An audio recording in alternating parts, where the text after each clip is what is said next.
semua kalangan.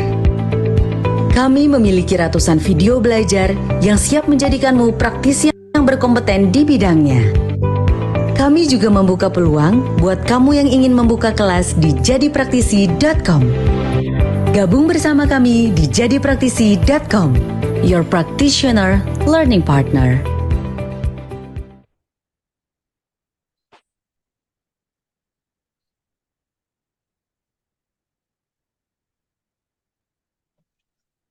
Oke, selamat pagi semuanya. Apakah suara saya terdengar dengan jelas? Terdengar, Pak. Oke, ya. Oke, tadi sudah diputarkan ya.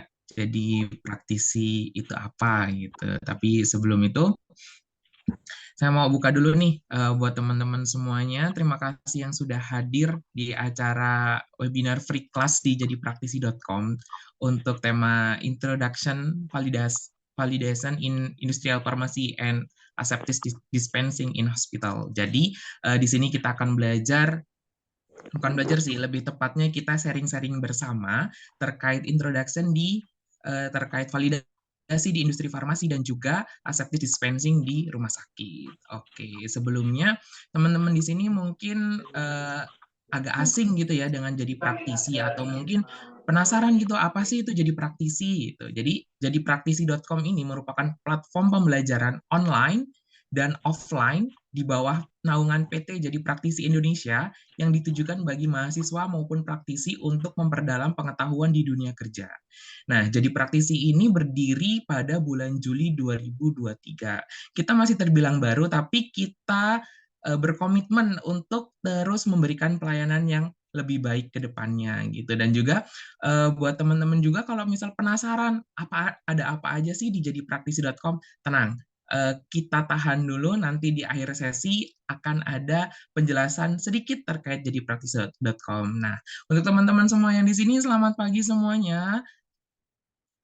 Selamat pagi. Ya, terima kasih buat yang sudah menjawab, dan terima kasih juga teman-teman semua nih di weekend kali ini bersedia hadir untuk berbagi bersama nih dengan kita-kita semua ya. Jadi di sini ada berbagai macam background ya, ada yang dari industri, ada yang dari rumah sakit, ada juga yang mahasiswa ataupun yang memang praktisi yang sudah lama pun juga ada. Jadi di sini nanti kita saling berbagi ilmu terkait validasi di industri farmasi ataupun terkait dispensing aseptis di rumah sakit dengan dua pemateri atau pemandu materi kita hari ini ya. Ada Bapak Rudi. Selamat pagi Bapak Rudi. Selamat pagi Mas Deden. Ya, ada juga dengan Mbak Isma. Selamat pagi Mbak Isma. Selamat pagi Mas Deden.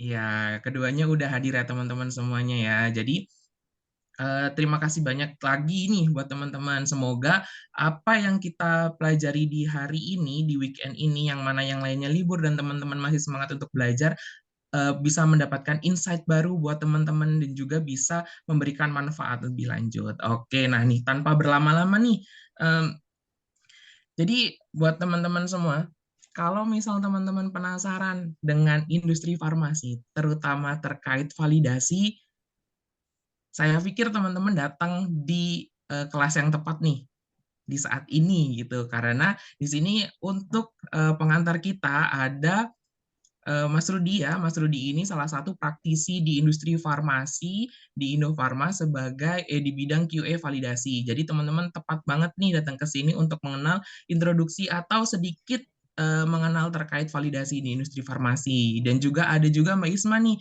praktisi terkait pelayanan gitu, yang mana sudah menamatkan kuliah S2 di farmasi klinis. Jadi sangat cocok nih buat pengantar untuk kelas aseptic dispensing. Nah, tanpa lama-lama lagi, boleh deh buat Kak Rudi, buat Mas Rudi, monggo. Langsung Mas Rudi. Baik, terima kasih Mas Deden atas pembukaannya, dan selamat datang kepada teman-teman semua yang sudah mengikuti kelas kita pada kesempatan pagi hari ini. Izin Bapak Ibu sekalian dan teman-teman semuanya, perkenalkan, nama saya Rudi Afrinanda. Tadi sudah diperkenalkan ya, kebetulan saya berpraktik sebagai seorang apoteker di salah satu industri farmasi BUMN di PT Indofarma. Pagi hari ini saya bukan bermaksud untuk menggurui teman-teman. Saya yakin teman-teman sudah lebih paham daripada saya begitu ya. Tapi pagi hari ini kita pengen diskusi bareng nih. Mungkin dari Bapak Ibu sekalian atau teman-teman semuanya sudah pernah melakukan atau sudah mengerti terlebih dahulu tentang validasi begitu ya.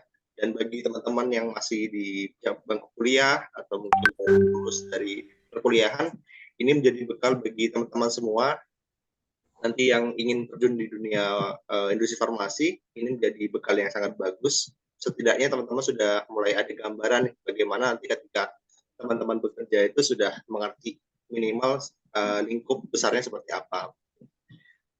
Nah, tadi sudah diperkenalkan, nama saya Rudi Afrinanda, kebetulan saya juga menamatkan pendidikan S1 dan apoteker di Universitas Andalan.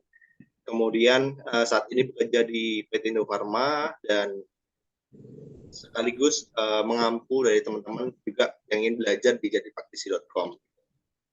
Nah, langsung saja, mungkin Bapak Ibu sekalian, teman-teman sudah tidak asing ya dengan kata-kata validasi begitu. Bahkan kata-kata validasi itu tidak dilekatkan saja di dunia kefarmasian, tapi di dunia politik, di dunia apapun itu sangat erat dengan kata-kata validasi gitu. Ya, validasi memang sudah tidak asing lagi secara definitif dalam kehidupan kita sehari-hari. Namun dalam konteks diskusi kita pada pagi hari ini, kita akan mengulik bagaimana validasi itu diterapkan di industri farmasi dan segi-segi apa saja sih yang diterapkan di industri farmasi begitu. Nah, secara umum, jadi paradigma daripada validasi ya itu memang termaktub dalam CPOB tahun 2018 di bab 12, atau misalkan kalau Bapak Ibu bekerja di industri obat tradisional ya, itu ada di CPOB juga, CPOTB juga di bab 12 juga. Di situ mengatur tentang kualifikasi dan validasi begitu. Jadi memang topik ini sangat spesifik disebutkan di peraturan BPOM tersebut dalam CPOB, yang mana paradigma yang terbaru ini menghendaki bahwa setiap industri farmasi itu mengharuskan adanya ongoing process verification pada akhirnya begitu. Mengapa demikian? Karena kalau dulu ya, dulu mungkin bagi Bapak Ibu yang sudah berkecimpung di dunia farmasi terlebih dahulu, dulu kita hanya mengenal adanya 3 pendekatan validasi ya. Pertama ada validasi concurrent, terus kemudian prospektif dan juga retrospektif gitu. Nah, definisinya apa? Nanti akan kita bahas satu persatu begitu. Nah, secara umum seperti ini Bapak Ibu sekalian. Jadi kalau kita lihat dari dari tampilan di sini, Bapak Ibu bisa melihat bahwa di sini kita dimulai dari permintaan terlebih dahulu atau demand. Adanya suatu produk dikembangkan di industri farmasi adalah karena ada permintaan pasar gitu ya. Karena mau tidak mau industri farmasi bukan hanya berorientasi pada mutu, tetapi juga bagaimana dia bisa menghidupkan dari keuangan mereka melalui dengan pemenuhan demand yang ada di masyarakat. Ketika suatu produk itu didevelop atau dikembangkan, tentu nanti kita juga harus menyiapkan juga nih bagaimana fasilitas yang tersedia, seperti fasilitas mesin, kemudian sarana penunjang, sistem, dan lain sebagainya. Yang mana fasilitas-fasilitas ini juga diwajibkan untuk adanya kualifikasi. Begitu. Nah, nanti kita akan bahas tahapan apa saja sih yang dilakukan di industri farmasi terkait dengan kualifikasi. Nah, berikutnya nanti kalau kita sudah berbicara pengembangan dari suatu produk, maka nanti ada satu hal yang diwajibkan dari suatu industri farmasi itu yang namanya validasi. Nah, validasi ini cakupannya itu adalah bagaimana produk itu sebelum dirilis itu harus dilakukan validasi terlebih dahulu. Jadi dari ketika produk itu di-develop atau dikembangkan, kita juga harus tahu nih bagaimana nanti produk ini kekurangannya apa, terus kemudian bagaimana cara kita memvalidasi, sehingga nanti ketika produk itu sudah dirilis pasaran pun kita sudah yakin bahwa produk itu sudah memenuhi persyaratan ataupun ketentuan yang berlaku. Nah, tetapi paradigma yang sekarang tidak hanya berhenti pada saat akan registrasi saja. Pun ketika nanti produk itu rilis pasaran, selama itu produk itu dijual, selama itu produk itu diproduksi, itu akan selalu dipantau. Gitu. Dan pemantauan itu disebut sebagai ongoing process verification. Nah, ini yang menarik karena yang sebelumnya di CPOB tahun 2018 itu tidak mengakomodir hal tersebut gitu. Kenapa? Karena ya cukup untuk validasi itu di awal saja ketika akan melakukan registrasi begitu. Atau mungkin ada pendekatan lain misalkan retrospektif gitu. Tetapi itu secara umum atau secara spesifik itu tidak menggambarkan bagaimana mutu produk itu selama produk itu diproduksi di industri farmasi, atau lebih bahasa umumnya adalah life cycle ya, dari perjalanan hidup dari suatu produk itu tidak bisa kita pantau terus-menerus. Sehingga penting nih kita tahu bagaimana ongoing process verification ini bekerja di industri farmasi. Sistem ini bagaimana?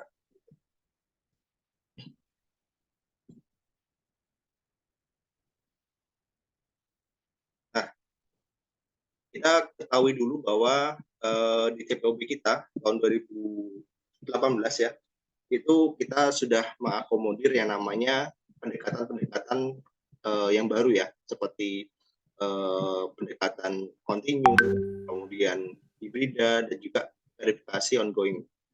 Nah, yang menarik adalah di sini ada satu klausul yang benar-benar baru ya, benar-benar baru artinya kita diminta ya dalam industri farmasi itu untuk melakukan verifikasi proses ongoing selama produk itu diproduksi di pasaran. Artinya memang ini satu kewajiban yang mutlak bagi industri farmasi untuk mulai menerapkan nih bagaimana verifikasi ongoing ini bisa diterapkan selama siklus hidup suatu produk. Nah, dalam cakupan yang saya sampaikan di awal tadi, ada di bab 12 CPOB tahun 2018 ya, itu termaktub memang spesifik bagaimana suatu industri farmasi itu harus memiliki rencana induk validasi atau disebut dengan RIV, yang di dalamnya juga mencakup rencana kualifikasi fasilitas, peralatan, sistem, kemudian juga validasi proses ya, kemudian ada validasi pembersihan atau cleaning validation, terus kemudian juga ada validasi metode analisa, ada validasi komputerisasi juga di dalamnya. Dan spesifik yang kita bahas overview pada kesempatan pagi hari ini adalah bagaimana kita memahami paradigma dari validasi proses dan juga kualifikasi di industri farmasi. Nah, kalau kita berbicara ruang lingkup ya dari validasi proses itu sendiri ya, jadi kita bisa melihat bahwa ada pendekatan baru di industri farmasi ya, seperti yang saya sampaikan di awal tadi. Jadi bagaimana sebuah industri farmasi itu mulai diminta untuk memastikan mutu produk selama siklus hidupnya mereka. Artinya selama mereka produk itu masih diproduksi dalam dalam industri farmasi, itu harus dipastikan bagaimana produk itu memenuhi persyaratan mutu yang memang benar sesuai dengan persyaratan yang ditetapkan. Nah, ruang lingkup validasi tentu ada banyak ya. Jadi dari validasi untuk produk baru, ya, jadi semua produk yang akan dipasarkan itu harus divalidasi terlebih dahulu. Kemudian apabila ada terjadi perubahan, nah perubahan ini nanti akan harus dinilai. Maksudnya dinilai adalah sejauh mana dampak dari perubahan itu berpengaruh dari mutu produk yang dihasilkan. Misalkan kita merubah dari supplier, atau misalkan kita merubah dari bahan tambahan suatu produk. Nah, itu kan sangat berdampak sekali ya bagi mutu produk yang dihasilkan. Sehingga validasi prosesnya harus dilakukan pada produk tersebut. Begitu. Terus kemudian ada produk transfer, yaitu produk lokasi pembuatannya berbeda. Misalkan kita formulanya dari negara X, terus kemudian akan dilakukan produksi di negara kita, gitu. Nah, itu harus dilakukan validasi. Bahkan kalau misalkan kita dalam lingkup di sama industri farmasi Indonesia juga harus dilakukan hal yang sama, gitu. Harus dilakukan validasi proses.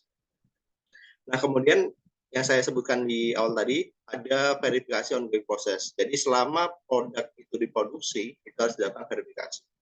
Nah, bagaimana sih cara mengembangkannya? Nah, nanti akan ada nih di bulan ini kita ada satu kelas untuk ongoing process verification.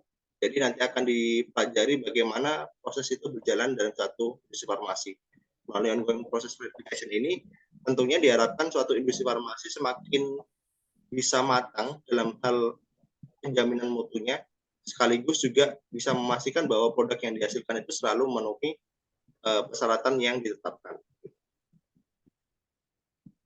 Nah, secara definitif memang validasi itu adalah tindakan pembuktian yang didokumentasikan bahwa proses yang dihasilkan dalam suatu batas parameter yang ditetapkan secara efektif dan berulang, sehingga nanti akan menghasilkan produk yang memenuhi spesifikasi, baik itu atribut maupun parameter kritis lainnya.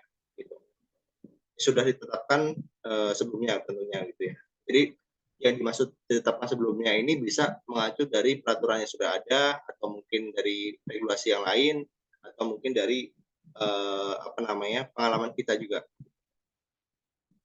Nah, secara umum ya, Bapak Ibu sekalian dan teman-teman semuanya, kita bisa melihat perbedaan tahapan CPOB ya, daripada mereka melihat validation life cycle itu seperti apa begitu ya. Jadi kalau di CPOB kita memang diawali dengan pharmaceutical development, jadi pengembangan suatu produk, atau secara keseluruhan memang dilihat sebagai quality by design gitu. Bagaimana produk itu bisa dilihat atau didesain secara keseluruhan dari parameter kritis, dari parameter atribut, itu bisa dinilai. Jadi ketika nanti produk itu diproduksi, itu kita sudah bisa memperkirakan kira-kira apa yang menjadi kelemahan, dan ketika nanti terjadi suatu hal yang tidak diinginkan, kita sudah bisa mengantisipasinya. Nah, kalau kita lihat memang ada beberapa perbedaan nomenklatur ya antara FDA WHO, terus kemudian dengan CPOB tahun 2018 yang juga sama dengan PICS begitu. Yang begitu mencolok adalah bagaimana keduanya ini melihat dari parameter klausul validation proses ya. Jadi kalau di CPOB kita itu masih memperbolehkan adanya hybrid. Artinya hybrid ini adalah gabungan tradisional dengan continuous verification gitu. Tapi kalau di FDA WHO itu sudah tidak mengakomodir hal tersebut gitu. Artinya memang sudah lebih mature lah dibanding dengan kita. Ya kita melihat dari industri farmasi kita memang mulai bertahap untuk didorong untuk adanya pemantauan secara menerus seperti itu. Artinya ini satu tahapan yang sesuai dengan kebutuhan dengan yang ada di Indonesia. Nah, bagaimana kita bisa membedakan antara kualifikasi, kalibrasi, dan validasi? Sebetulnya secara umum yang ada di kita itu validasi, kemudian kalibrasi, dan kualifikasi itu adalah satu lingkup validasi sistem. Jadi mungkin kita akan sedikit bingung ya membedakan mana validasi, mana kualifikasi, mana kalibrasi. Nah, melalui gambar ini mungkin kita sudah mulai tergambar ya teman-teman semuanya. Jadi ketika kita berbicara kalibrasi, biasanya kita membandingkan satu alat ukur ya, alat ukur, terus kemudian kita bisa adjust di dalamnya. Tapi kalau kualifikasi kita tidak bisa adjust, tapi kita cukup mengkualifikasi dari parameter kritisnya itu apa saja. Sedangkan kalau validasi itu berbicara tentang prosesnya. Jadi proses perjalanan produk itu kita menyebutnya sebagai validasi. Makanya kalau bisa disebut kualifikasi dan kalibrasi itu ya validasi. Tetapi dalam skup yang lebih kecil lagi disebut sebagai kualifikasi adalah berbicara tentang alatnya. Seperti itu. Jadi ini harus mulai dipahami bagaimana membedakan antara kalibrasi, kualifikasi, dan validasi itu sendiri. Nah, kita kembali lagi ke validation life cycle tadi ya. Seperti yang disampaikan di sebelumnya, itu memang setidaknya ada 3 tahapan ini yang paradigma baru yang dikembangkan oleh CPOB kita. Jadi pertama, pengembangan dari produk atau proses, yang mana ini juga berbicara dengan quality by design. Kemudian tahap berikutnya adalah validasi proses, yang mana ini juga ada pendekatan tradisional atau hibrida, ya. Terus kemudian yang terakhir adalah verifikasi ongoing proses, atau kita memverifikasi sepanjang siklus hidup satu produk. Gitu. Nah, yang sesuatu hal yang mungkin paradigma ini belum banyak diketahui bagi para kita yang baru lulus, atau mungkin bagi kita yang sudah bekerja begitu ya. Ternyata ini sangat ditekankan oleh badan POM kita gitu atau regulator kita. Kenapa? Karena ya kita sama-sama tahu ketika kejadian IGDG kemarin ya, itu kan cukup memukul bagi industri farmasi begitu. Sehingga tahapan-tahapan ini menjadi satu hal yang krusial ketika nanti produk itu selama diproduksi itu harus tetap dipantau mutunya dalam hal parameter kritisnya. Nah, mungkin Bapak Ibu bertanya, sebelumnya kan sudah ada pemantauan mutu produk ya di setiap industri farmasi itu, kalau tidak salah namanya annual review ya. Setiap produk itu direview berapa bulan sekali begitu ya. Tetapi yang menjadi pembeda antara verifikasi ongoing ini adalah cakupan dari parameternya itu lebih luas untuk verifikasi ongoing proses gitu. Nah, nanti di dalamnya ada pembahasan terkait dengan dalam laporannya ya, laporan verifikasi ongoing proses ini ada cakupannya terkait dengan GPP, kemudian ada GQA. Jadi GPP itu critical quality attribute, terus kemudian kalau GPP itu critical parameter proses. Jadi keduanya itu sebenarnya ongoing process verification ini mendukung dari program PMP atau pemantauan mutu produk setiap tahun diadakan oleh teman-teman QA gitu. Jadi ini bukan suatu hal yang menakutkan, tetapi harus kita persiapkan gitu. Jadi karena ini demi kita menjamin mutu produk yang dihasilkan di industri farmasi. Nah, ini pendekatan yang dulu kita ketahui ya, Bapak Ibu sekalian dan teman-teman. Kita dulu mengenal adanya 3 pendekatan atau jenis gitu, ada prospektif, concurrent, terus kemudian retrospektif.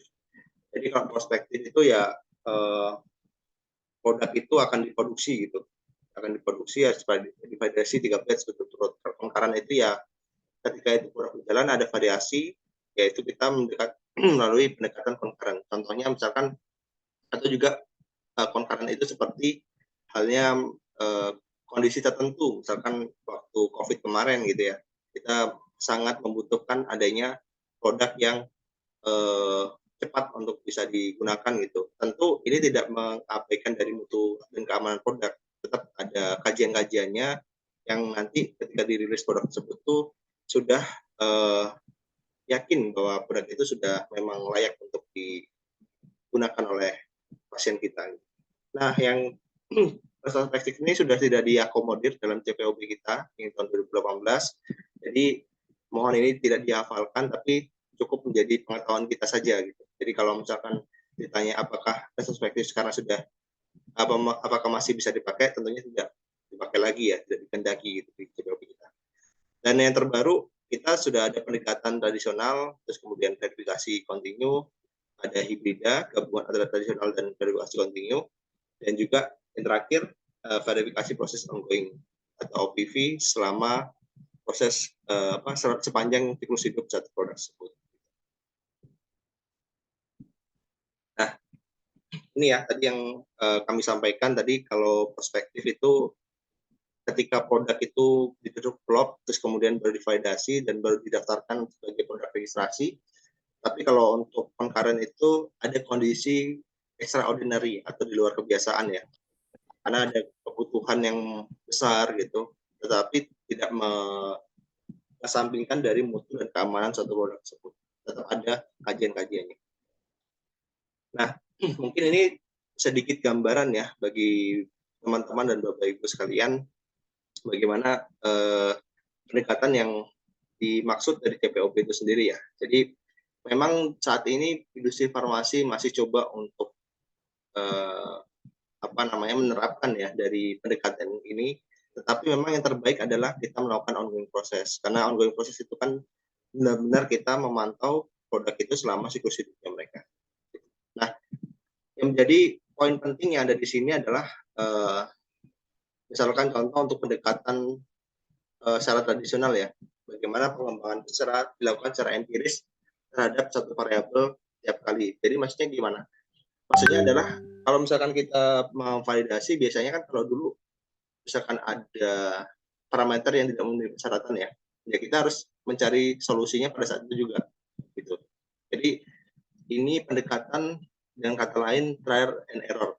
Jadi kita coba error, kita coba lagi, error, kita coba lagi. Nah ini kan sangat secara efisiensi sangat buruk ya, dan juga keuangan juga pasti kan eh, nggak murah gitu, karena kita error gitu. Terus kemudian ada lagi pendekatan yang terbaru, yaitu quality by design. Nah, quality by design ini sangat dianjurkan ya dari regulatory kita, karena memang quality by design ini sebelum kita membuat produk itu kita harus menspesifikasikan dari produk kita. Jadi sedetail mungkin. Jadi kira-kira apa sih parameter yang nanti pada akhirnya itu bisa mempengaruhi mutu suatu produk kita. Seperti yang saya sampaikan di awal tadi, ketika nanti ada temuan ataupun ada satu hal yang tidak diharapkan, itu kita bisa mengantisipasinya gitu. Karena kita sudah tahu kelemahan produk kita itu seperti apa. Beda kalau tradisional itu tadi ya kita lebih ke trial and error aja gitu. Nah, satu lagi terkait dengan verifikasi ongoing proses. Jadi validasi ongoing proses ini adalah tujuannya adalah untuk mendokumentasikan ya pembuktian yang didokumentasikan bahwa proses itu selalu dalam keadaan terkendali selama proses produksi skala komersil. Jadi ini berlaku untuk tradisional, GPV dan juga hibrida. Gitu. Nah, seperti yang saya sampaikan di awal tadi, memang ongoing process verification ini adalah mensupport dari data PMP atau pemantauan produk yang sudah ada. Nah, pembedanya adalah mungkin kalau PMP tidak mengakomodir dari parameter GPV dan GKE, ya. Jadi kalau adanya ongoing process ini sebetulnya tidak menggantikan PMP, tetapi dia lebih mensupport dari adanya program PMP yang ada di industri farmasi. Nah, ini sedikit rangkuman ya, teman-teman semuanya, bagaimana pendekatan kita tadi, perspektif, concurrent, design, gabungan antara keduanya, dan juga ongoing process verification. Nah, berikutnya kita akan berbicara tentang kualifikasi ya di industri farmasi. Jadi kualifikasi ini satu hal yang penting, meskipun mungkin bagi teman-teman di sini sebagai seorang apoteker gitu ya, nanti juga akan bersinggungan dengan bagaimana mesin-mesin itu bekerja. Karena kita tahu dalam proses tertentu, misalkan di industri farmasi yang membuat produk steril, sebuah alat sterilisator itu sangat kritikal gitu. Bagaimana dia bisa bekerja untuk mensterilisasi dari produk kita, dari peralatan kita ataupun baju-baju kita gitu. Misalkan sterilisator untuk oven, autoclave dan lain sebagainya. Kemudian juga untuk sarana penunjang kritis, misalkan contohnya untuk AHU, kemudian air handling unit maksud saya. Kemudian ada water system, misalkan air DIW atau purified water, water for injection atau WFI. Terus kemudian udara bertekanan, compressed air, contohnya misalkan nitrogen, terus kemudian oksigen dan sebagainya. Nah, ini harus benar-benar kita cermati, karena mau nggak mau kita sebagai seorang apoteker di industri farmasi itu harus mengerti parameter kritisnya itu di mana saja.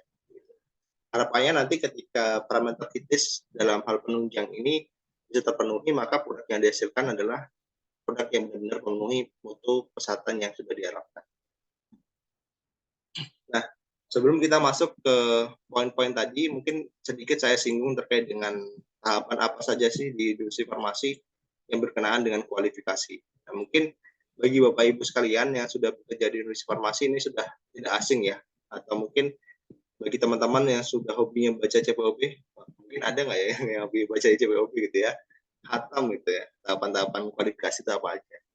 Nah, pada intinya adalah ada beberapa tahapan nih teman-teman semuanya. Jadi secara umum, secara teknis nanti ada 4 tahapan sebenarnya. Kualifikasi desain, kualifikasi instalasi, kualifikasi operasional, dan kualifikasi kinerja. Dan diakhiri nanti dengan validasi proses.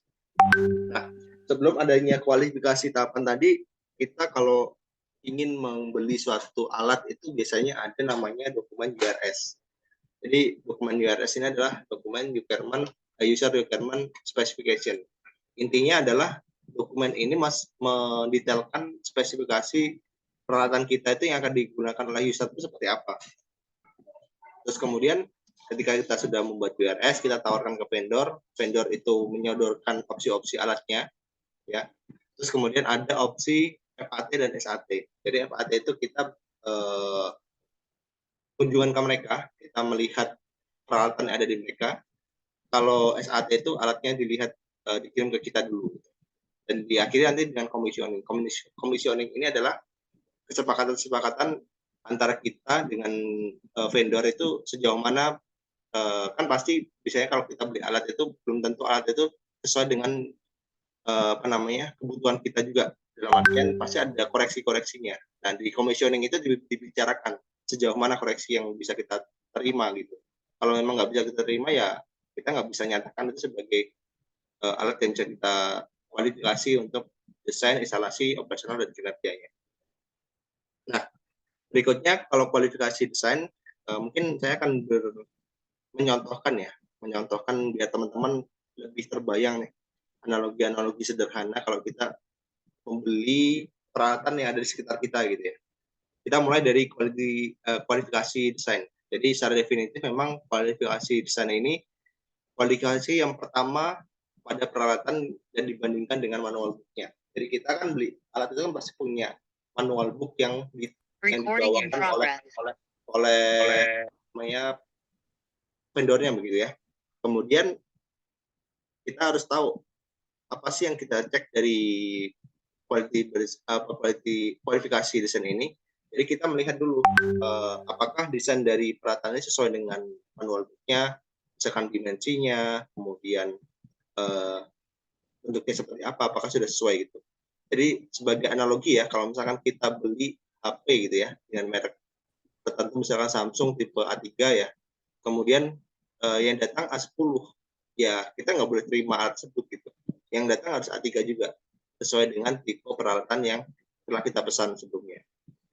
Nah, kemudian berikutnya adalah kualifikasi instalasi. Ya, di instalasi ini kita fokus pada pemasangan atau instalasi ya. Contohnya adalah, analoginya adalah HP-nya sudah datang, terus kemudian kita cek ada layarnya sudah sesuai, ada chargernya, ada headsetnya, kemudian ada baterainya juga, kemudian chargernya kalau dicolok juga bisa, kemudian kalau ada kartu atau SIM card-nya kalau kita pasang juga bisa gitu ya. Artinya ini sudah sesuai, instalasinya sudah terpasang dengan baik. Jadi HP kita sudah sesuai instalasinya. Terus kemudian kualifikasi operasional. Jadi kualifikasi operasional ini adalah kita mencoba peralatan kita gitu. Misalkan kita tadi udah menyolok HP-nya, udah bisa masang SIM card-nya juga sudah bisa gitu ya. Kita coba dulu, kita hidupkan. Bisa nggak HP-nya dihidupkan gitu? Speakernya gimana? Apakah nyala, suaranya keluar gitu ya.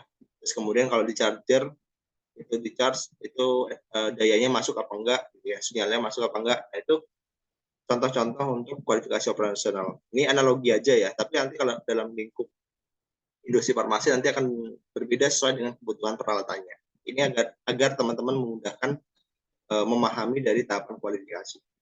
Terus kemudian kualifikasi kinerja. Jadi kualifikasi kinerja ini HP kita kasih beban maksimal. Contohnya misalkan kita pakai untuk telepon, WhatsApp, sampai di charger sampai full, terus kemudian kita pakai terus main game, main apapun lah itu, sampai baterainya habis itu sampai bertahan berapa lama. Nah, itu kinerja, berbicaranya kinerja. Nah, bedanya di situ. Kalau operasional hanya kita tahu alatnya itu bisa hidup atau enggak, on off saja. Tetapi kalau kinerja itu kita maksimalkan kinerjanya dia.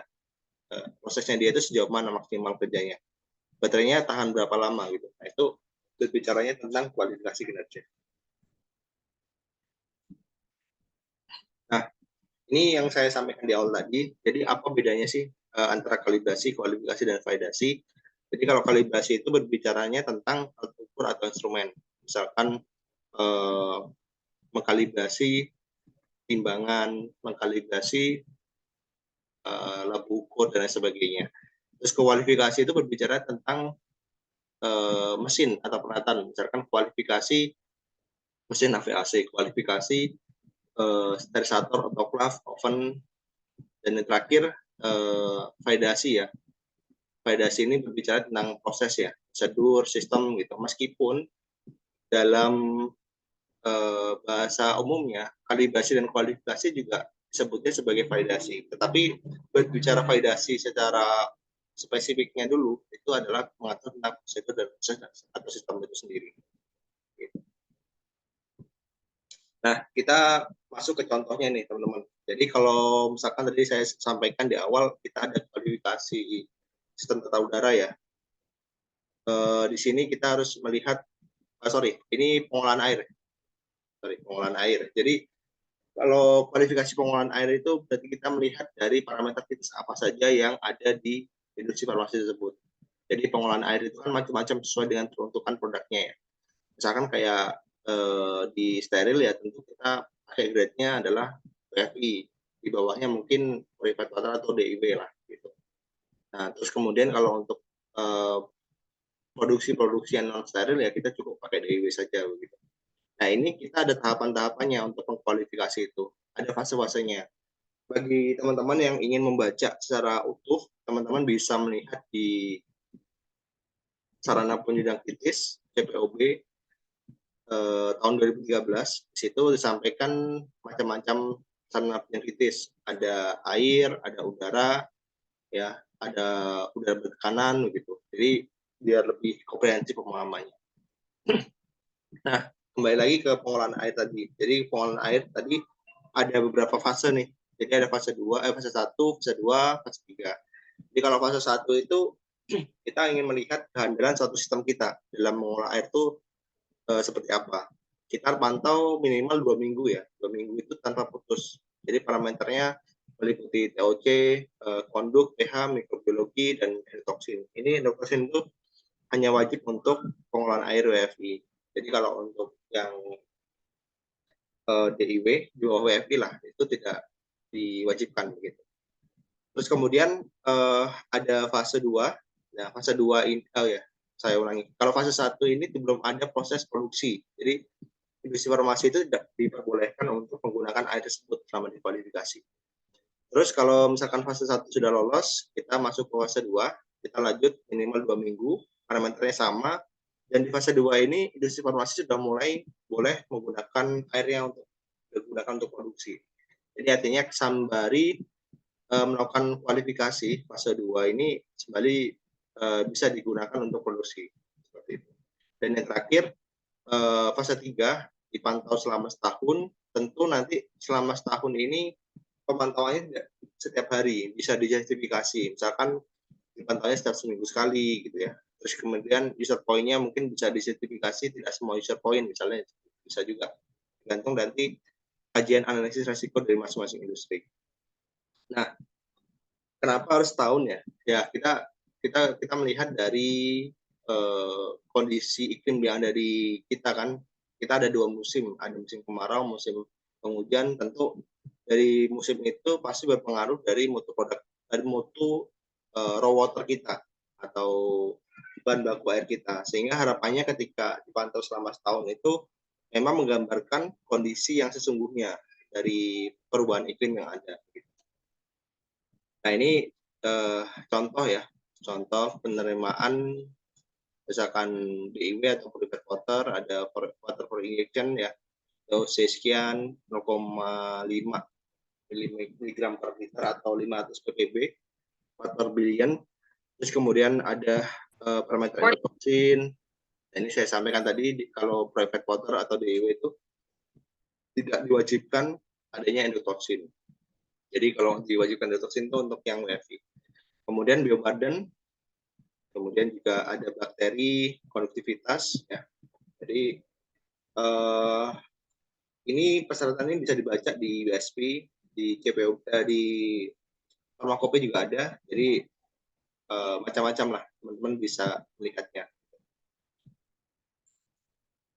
Nah, berikutnya adalah kualifikasi udara bertekanan. Jadi di dalam industri farmasi itu ada bermacam-macam udara bertekanan ya.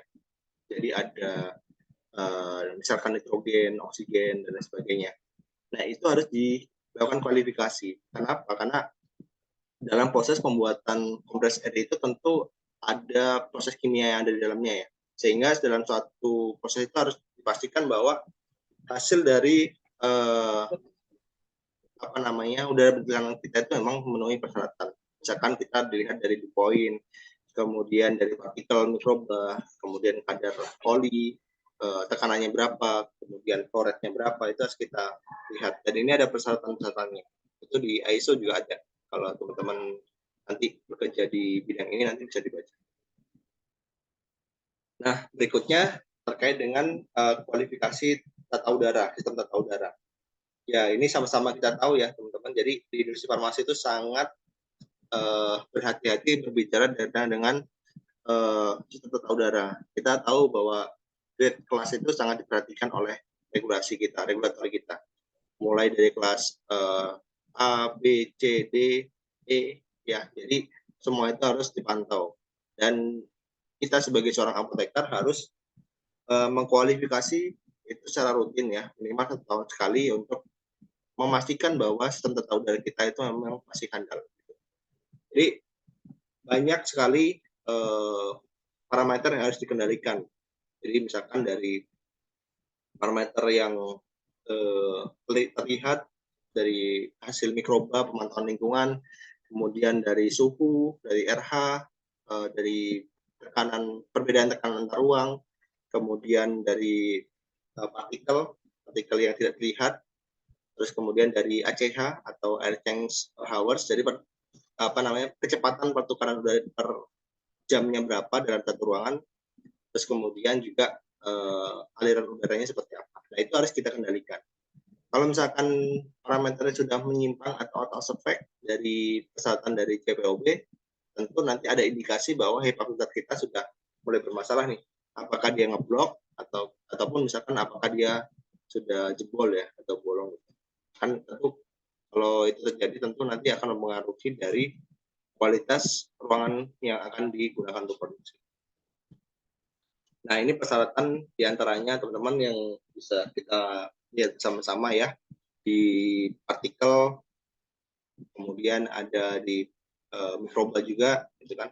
Di CPOB juga ada, jadi CPOB itu turunan dari ISO 14644-1 atau dari WHO juga ada. Nah, mungkin itu saja teman-teman semuanya pengenalan sekilas terkait dengan validasi. Jadi bagi teman-teman yang ingin membaca lebih lanjut, silakan bisa dibaca di CPOB tahun 2018. Kemudian ada di penunjuk teknis sarana penunjang kritis industri farmasi tahun 2013 ya. Kemudian di ISPI juga ada, terus kemudian di PICS juga ada. Jadi monggo silakan nanti bisa dikulik sendiri, kalaupun mungkin nanti ada pertanyaan bisa kita diskus bareng. Jadi saya belum tentu nanti bisa menjawab, tapi mungkin teman-teman yang lain justru bisa lebih paham terkait dengan pertanyaan tersebut. Jadi saya terima kasih dan mohon maaf mungkin saya menyampaikan kurang berkenan tadi yang saya sampaikan, dan sekaligus juga menyampaikan terkait dengan ongoing proses verification. Ini mungkin teman-teman yang ingin belajar lebih dalam lagi, nanti di tanggal 21 Oktober ini kita akan ada kelas ongoing proses verification. Jadi bisa banget untuk memperdalam materi yang sudah saya sampaikan pagi hari ini. Oke, mungkin itu saja, nanti kita lanjut diskusi bareng-bareng. Terima kasih. Saya akhiri. Assalamualaikum warahmatullahi wabarakatuh. Saya kembali lagi ke Mas Deden.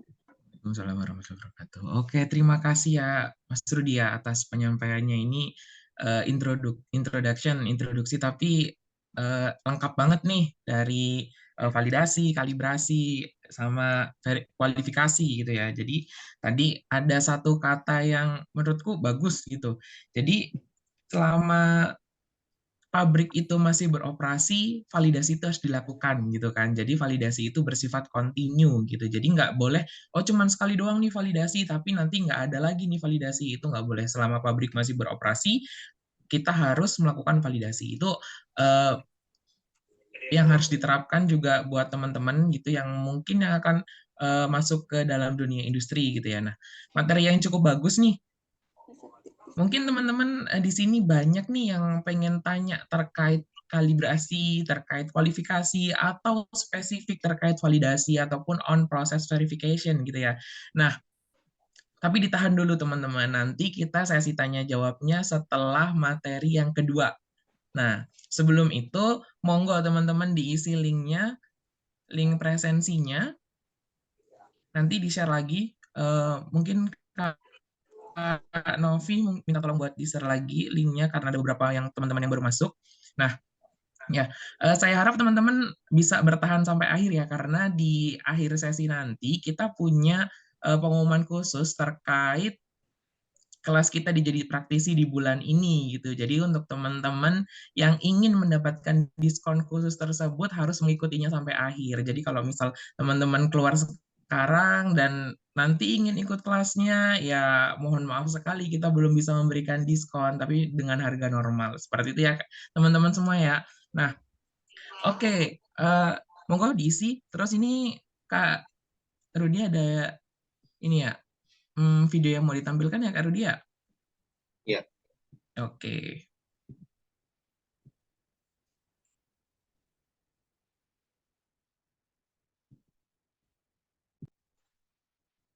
Tutorial pendaftaran kelas live teaching jadi praktisi. Pertama, kamu bisa masuk ke website di www.jadipraktisi.com. Kemudian scroll ke bawah dan pilih kelas yang kamu inginkan. Akan muncul tampilan flyer dan harga kelas. Lanjut scroll ke bawah dan akan diarahkan ke link pendaftaran. Kemudian klik link tersebut. Akan muncul tampilan Google Form untuk melengkapi data. Kemudian tulis nama kamu beserta gelar jika ada sebagai data sertifikat. Kemudian alamat email dan nomor handphone, dan pilih kelas yang akan kamu ikuti. Unggah bukti transfer, setelah itu klik submit. Maka kamu sudah terregistrasi. Mudah bukan? Jadi praktisi.com, your practitioner learning partner. Nah itu ya buat teman-teman nanti yang tertarik buat kelas kita, baik itu buat yang bulan Oktober ataupun seterusnya, monggo bisa diakses di websitenya jadi praktisi.com. Sangat-sangat mudah gitu. Kalau misal teman-teman mengalami kesulitan untuk akses, monggo silahkan chat salah satu dari kita, pasti akan kita bantu untuk pendaftarannya gitu ya teman-teman. Dan teman-teman juga jangan lupa untuk follow sosial media kita, karena kita akan update terus di situ terkait seminar-seminar atau webinar ataupun terkait perkembangan di jadipraktisi.com. Jadi nanti kalau ada misal kelas gratis seperti saat ini, ataupun nanti misal ada promo nih, misal ada promo 10-10 atau mungkin nanti 11-11, itu bisa teman-teman lihat di sosial media kita. Jadi jangan sampai ketinggalan ya teman-teman. Jangan lupa follow Instagram dan subscribe YouTube-nya jadipraktisi.com. Oke, next. Oh ya, buat teman-teman yang punya pertanyaan dan ingin bertanya langsung, mohon maaf dulu, ditahan dulu sampai nanti sesi Q&A. Tapi jika teman-teman, saya agak malu nih buat raise hand, buat bertanya langsung, monggo silahkan chat pribadi ke saya, ataupun silahkan tulis pertanyaannya di kolom komentar, nanti kita bacakan di sesi Q&A. Oke, tanpa lama-lama kita lanjut nih buat materi selanjutnya. Materinya terkait aseptis dispensing yang akan disampaikan oleh Kak Isma. Monggo Kak Isma. Oke, terima kasih Kak Deden atas waktunya. Assalamualaikum warahmatullahi wabarakatuh. Apa kabar teman-teman Waalaikumsalam semuanya? warahmatullahi wabarakatuh. Ya, terima kasih. Waalaikumsalam. Oke, sehat ya. Alhamdulillah, senang sekali rasanya pada hari ini eh, kita akan sharing bersama ya terkait materi aseptic dispensing. Di sini lebih tepatnya kita sharing ya terkait introduction. Nanti kalau misalkan ada teman-teman mau sharing, mungkin pengalaman teman-teman praktisi ya yang menjadi eh, peserta pada hari ini boleh banget gitu. Mungkin Kak Deden bisa dibantu buat share screen? Belum muncul? Sebentar Kak. Oke. Oke, sebelumnya saya memperkenalkan diri ya. Saya Dwi Ismayati, saya merupakan praktisi di bidang pelayanan dan saat ini sedang aktif di clinical pharmacist gitu. Saya menyelesaikan studi saya S1 Farmasi dan Apoteker di Universitas Ahmad Dahlan, kemudian melanjutkan S2 Farmasi Klinik di Universitas Gajah Mada. Oke, bisa dibantu slideshow mungkin Kak Deden?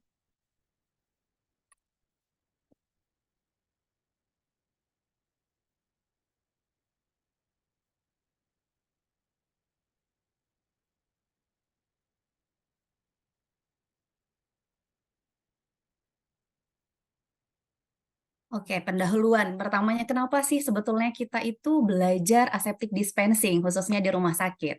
Seperti yang kita ketahui, di rumah sakit ketika kita sedang ke pasien gitu, obat yang diberikan secara rute parenteral itu sangat banyak gitu ya, cukup banyak. Sudah lebih dari 40% obat di rumah sakit digunakan secara parenteral. Sedangkan di rumah sakit itu tidak hanya langsung kita injeksi saja, tetapi ada suatu eh, pembuatan dispensing aseptik, di mana dispensing aseptik ini merupakan bagian dari pelayanan kefarmasian, yaitu menyiapkan atau menyediakan sediaan steril yang ada di rumah sakit, atau kita memanipulasinya gitu.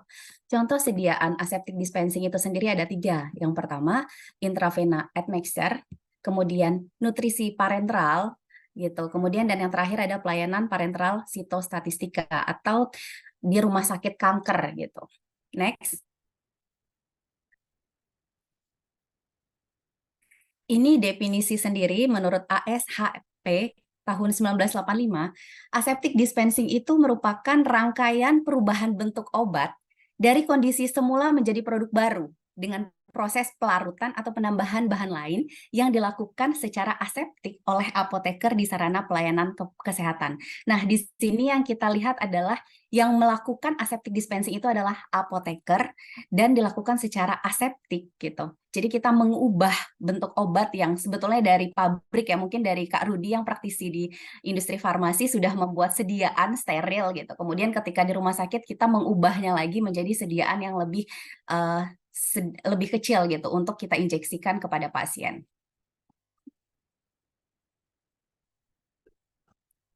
Nah, aseptic dispensing ini sebenarnya mengalami perbedaan di luar negeri dan di Indonesia.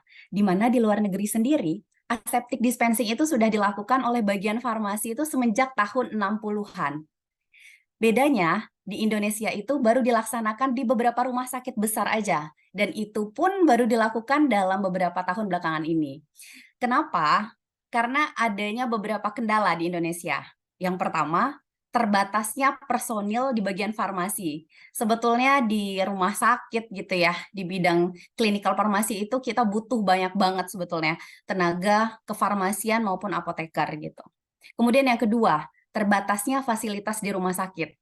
Tidak dapat dipungkiri, kita tidak bisa menyamaratakan antara rumah sakit yang sudah besar gitu kan, ada tipe A, tipe B dan lain sebagainya, dengan rumah sakit yang masih vaskes pertama gitu, terus rumah sakit yang masih tipe C gitu. Jadi tidak bisa disamakan. Jadi masih terbatas untuk fasilitasnya. Dan yang ketiga adalah terbatasnya pengetahuan dan keterampilan. Di mana seperti kita ketahui, sebagai seorang farmasis kita harus terus belajar, long life learner begitu. Jadi perlunya kita selalu belajar dan khususnya di bidang aseptic dispensing. Next. Nah, ini adapun tujuan aseptic dispensing di instalasi farmasi rumah sakit, ini merupakan beberapa tujuan yang disampaikan oleh Direktorat Jenderal Kefarmasian. Yang pertama yaitu mencegah infeksi nosokomial, kemudian kontaminasi sediaan, agar tidak terjadi kontaminasi karena kita mengubah bentuk dari pabrik gitu sediaannya, kemudian kita ubah lagi di rumah sakit. Dan yang ketiga adalah mencegah paparan terhadap petugas dan lingkungan, di mana ketika kita melakukan aseptic dispensing, kita harus menjaga diri kita agar tidak terpapar obat, begitupun dengan lingkungan begitu. Kemudian yang keempat adalah mencegah kesalahan pemberian obat kepada pasien. Ini yang paling penting sekali. Dan yang terakhir adalah menjamin kualitas mutu pasien. Nah, untuk mencapai tujuan-tujuan aseptic dispensing tersebut, tentunya kita perlu tenaga kefarmasian yang terlatih, kemudian fasilitas dan peralatan, serta prosedur juga, dan untuk penanganan khusus yang harus mumpuni. Nah, ini ada beberapa tujuan kenapa sih kita itu aseptic dispensing wajib melibatkan tenaga teknis kefarmasian maupun apoteker. Yang pertama, untuk meningkatkan keamanan obat injeksi. Karena seperti kita ketahui, yang mengetahui obat-obatan itu sifat kimia dan fisika obat adalah seorang farmasis. Jadi kita yang tahu nih, dosisnya obat itu berapa, bagaimana, interaksi obatnya, kestabilan obat, nah dan lain sebagainya. Kemudian yang kedua, dapat menyediakan sediaan khusus bagi pasien dengan masalah tertentu. Misalnya begini, pasien yang gagal jantung. Kita kan perlu ya di rumah sakit itu menghitung jumlah pemberian elektrolit dan cairan yang dibatasi. Misalkan pasien yang ginjal itu kan harus kita batasi cairan yang masuk. Sehingga kita perlu menghitung cairan yang masuk ke dalam tubuh pasien itu berapa. Misalkan nanti ada nutrisi parenteral ya. Nutrisi parenteral ada perhitungannya sendiri, berapa cairan, berapa elektrolit yang masuk. Kemudian nanti ada perhitungannya tersendiri. Jadi di sini kami menyampaikan introduction-nya terlebih dahulu. Nanti kalau misalkan ingin teman-teman belajar lebih lanjut ya terkait nutrisi parenteral dan perhitungan seperti yang disinggung tadi oleh Kak Rudi, akan ada kelas selanjutnya, kelas berikutnya untuk kelas aseptic dispensing dan ada perhitungan total parenteral. Nah, selanjutnya tujuannya yaitu mengurangi biaya obat pasien, di mana ini ada penelitian sebelumnya di Hospital University Malaysia bahwa pelayanan dispensing aseptik itu dapat menghemat biaya obat injeksi lebih dari 100.000 ringgit Malaysia. Atau itu setara dengan lebih dari 300 juta rupiah. Ini cukup banyak banget gitu ya iritnya atau efisiensi biayanya di rumah sakit. Dan yang selanjutnya yaitu meringankan beban dari dokter dan perawat di Bangsal, di mana kita sebagai seorang farmasis sangat bermanfaat sekali ilmu kita untuk saling berkolaborasi dengan tenaga kesehatan lainnya. Dan yang terakhir adalah mengurangi beban pekerjaan yang berbentuk farmasetikal. Nah, di mana menurut Sender DKK, IV admixture ini dilakukan oleh farmasis, jadi di sini harus apoteker atau tenaga teknis kefarmasian dengan memberikan hasil sediaan aseptik yang bebas dari pirogen. Ini menurut Direktorat Bina Farmasi Komunitas dan Klinik Departemen Kesehatan RI. Jadi ada 3 ya yang perlu disediakan, yang perlu disiapkan pedoman yang harus untuk aseptic dispensing di rumah sakit. Yang pertama yaitu pedoman dasarnya. Bagaimana sih aseptic dispensing itu? Kemudian yang kedua, pencampuran obat suntik dan penanganan sediaan sitostatistika, di mana nanti kita akan belajar gitu, gimana sih cara aseptic dispensing, dan ada prosedur khususnya untuk sitostatistika, atau ini untuk pasien-pasien kanker, begitu. Obat-obat kanker atau sitostatistika ini sangat butuh penanganan khusus. Dan yang terakhir adalah pedoman penyiapan nutrisi parenteral. Nah, untuk nutrisi parenteral ini biasanya untuk pasien yang sudah tidak bisa masuk makanan ke dalam tubuhnya gitu. Misalkan pasien yang sudah koma gitu, pasien yang memang nggak bisa makan lagi sama sekali. Jadi dia butuh cairan elektrolit seperti karbohidrat, protein, dan lain sebagainya. Selanjutnya ini ada contoh pelayanan aseptic dispensing, di mana tiap pelayanan itu ditangani oleh apoteker, kemudian tenaga teknis kefarmasian. Di sini ada salah satu contoh ya, saya ambil dari struktur organisasi yang ada di rumah sakit, di mana ini dibagi menjadi 3 sub besar gitu. Yang pertama adalah khusus untuk nutrisi parenteral, kemudian khusus untuk sitostatik atau untuk pasien-pasien kanker, dan yang terakhir adalah untuk admixture intravena, jadi atau IV admixture gitu. Untuk persyaratan umum sendiri ini masih berdasarkan dari Bina Kefarmasian. Ini ada 3 yang penting untuk kita ketahui. Yang pertama adalah sumber daya manusianya sendiri, yaitu apoteker dan tenaga teknis kefarmasian, di mana apoteker itu memiliki pengetahuan dan keterampilan tentang penyiapan dan pengelolaan sediaan steril, mulai dari prinsip teknik aseptik, dan mampu membuat prosedur tetap sediaan tahapan-tahapan pencampuran sediaan steril. Dan yang kedua dibantu oleh tenaga teknis kefarmasian. Di sini bisa D3 farmasi atau S1 farmasi gitu, atau dibantu oleh tenaga teknis kefarmasian sebagai asisten apoteker.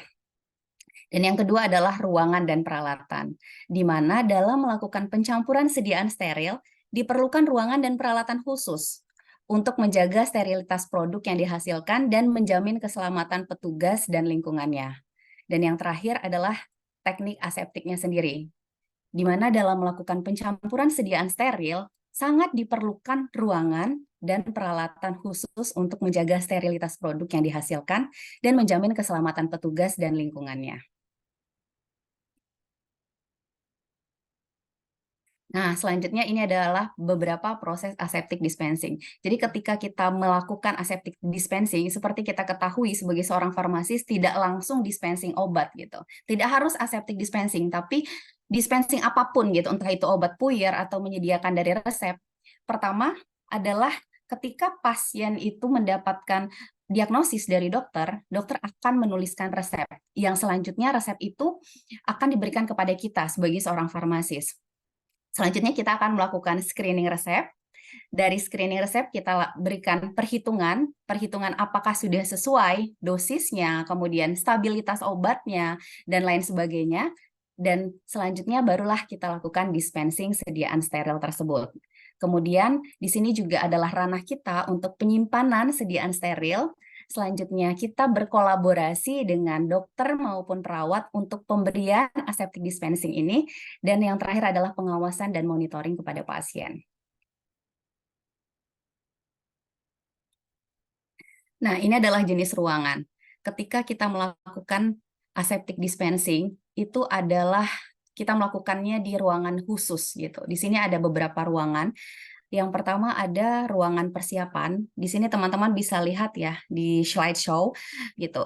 Di ruang persiapan ini sendiri adalah ruangan yang digunakan untuk administrasi dan penyiapan alat kesehatan dan bahan obat.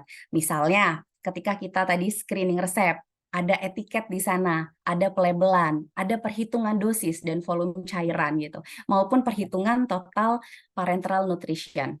Nah, kemudian yang selanjutnya ada di sini kita bisa lihat ada ruang cuci tangan dan ruang ganti pakaian. Jadi, sebelum kita masuk ke ruangan aseptic dispensing, kita harus masuk ke ruang antara dulu. Kita biasa masuk ruang cuci tangan dan harus mencuci tangan, ganti pakaian kerja, ada pakaiannya tersendiri ketika kita masuk ke ruangan steril, dan harus memakai APD atau alat pelindung diri. Selanjutnya kita masuk ketika sudah ganti pakaian, kita masuk namanya ruang antara atau anterum. Jadi petugas yang akan masuk antara ruang yang steril kemudian ke ruangan yang steril itu ada ruang antara namanya. Dan yang terakhir adalah ruang steril, di mana ruang steril ini adalah ruang tempat kita menyediakan atau dispensing sediaan steril tersebut. Jadi ruangan steril ini juga harus memenuhi syarat. Yang pertama jumlah partikelnya harus kurang dari 0,5 mikron, tidak lebih dari 350.000 partikel. Kemudian jasa treniknya juga diatur tidak lebih dari 100 per meter kubik udara. Dan suhunya pun ini diatur, tidak kurang dari 18 derajat Celcius dan tidak lebih dari 22 derajat Celcius. Selain itu juga kelembapannya 35–50%. Dan dilengkapi juga dengan HEPA filter atau High Efficiency Particular Air. Dan yang terakhir adalah tekanan udara di dalam ruang harus lebih positif daripada tekanan udara di luar ruangan. Next.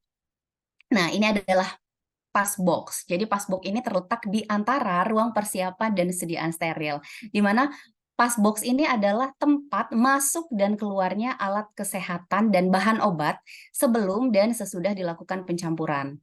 Jadi kalau tadi kita kalau sebagai personilnya ya, sebagai manusianya untuk masuk ruangan steril itu harus masuk ke ruang antara. Tapi untuk obatnya kita nggak boleh bawa obat atau alat-alat pakai badan kita gitu. Kita bawa neteng-neteng itu nggak boleh, tapi kita harus lewat passbox ini. Nah, dia terletaknya di antara ruang persiapan atau ruang aseptic dispensing dan ruangan steril gitu. Next. Ini jenis peralatnya. Peralatannya itu kita juga ketika masuk ke ruangan steril, kita harus pakai APD seperti saya singgung tadi ya, atau alat pelindung diri. Yang pertama adalah baju pelindung. Kita bisa lihat di sini. Ini rada mirip kayak baju APD waktu COVID ya, kalau teman-teman ingat mungkin ya. Waktu COVID pada pakai APD. Nah, kalau udah di ruang steril gitu, ini sudah hal yang biasa gitu, pakai APD seperti ini. Kemudian sarung tangannya pun di sini khusus, di mana sarung tangan ini harus dipilih memiliki permeabilitas yang minimal, sehingga dapat memaksimalkan perlindungan bagi petugas dan cukup panjang untuk menutup pergelangan tangan. Sarung tangan ini terbuat dari lateks dan tidak berbedak, jadi bukan sarung tangan yang sembarangan atau kita kayak motoran gitu, enggak gitu. Kemudian APD ini juga harus terbuat dari bahan yang impermeable gitu, tidak tembus cairan gitu. Jadi bisa melindungi produk dan melindungi diri kita dan tidak melepaskan serat kain. Jadi nggak keluar gitu, ada serat kain. Jadi khusus bajunya. Terus lengannya juga harus panjang. Dan kemudian kita juga ada namanya kacamata pelindung atau Google ya. Nah, kalau kacamata pelindung ini biasanya digunakan saat penanganan sitostatik atau untuk obat-obat kanker.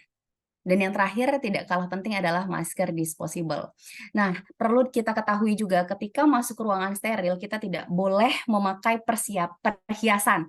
Misalnya jam tangan, ataupun cincin, gelang, dan lain sebagainya.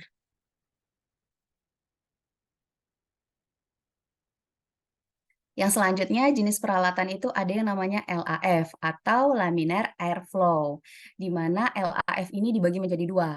Ada yang aliran udaranya horizontal dan ada juga yang aliran udaranya vertikal. Perbedaannya, yang pertama kalau yang horizontal itu aliran udaranya langsung menuju ke depan gitu, sehingga petugas tidak terlindungi dari partikel ataupun uap yang berasal dari ampul atau vial gitu. Alat ini biasanya digunakan untuk pencaburan obat steril non-statistika. Jadi kalau misalkan di rumah sakit umum tidak khusus untuk obat-obatan kanker gitu. Jadi biasanya menggunakan aliran udara ini yang horizontal.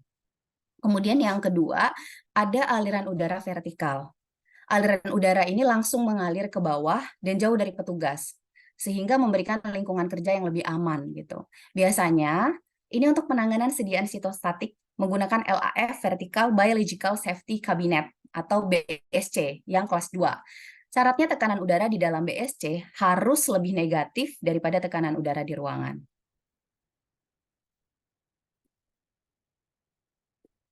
Nah, dari beberapa hal yang saya sampaikan tadi, sebetulnya ini bisa teman-teman baca gitu dari Direktorat Bina Farmasi Komunitas dan Klinik Ditjen Bina Farmasi.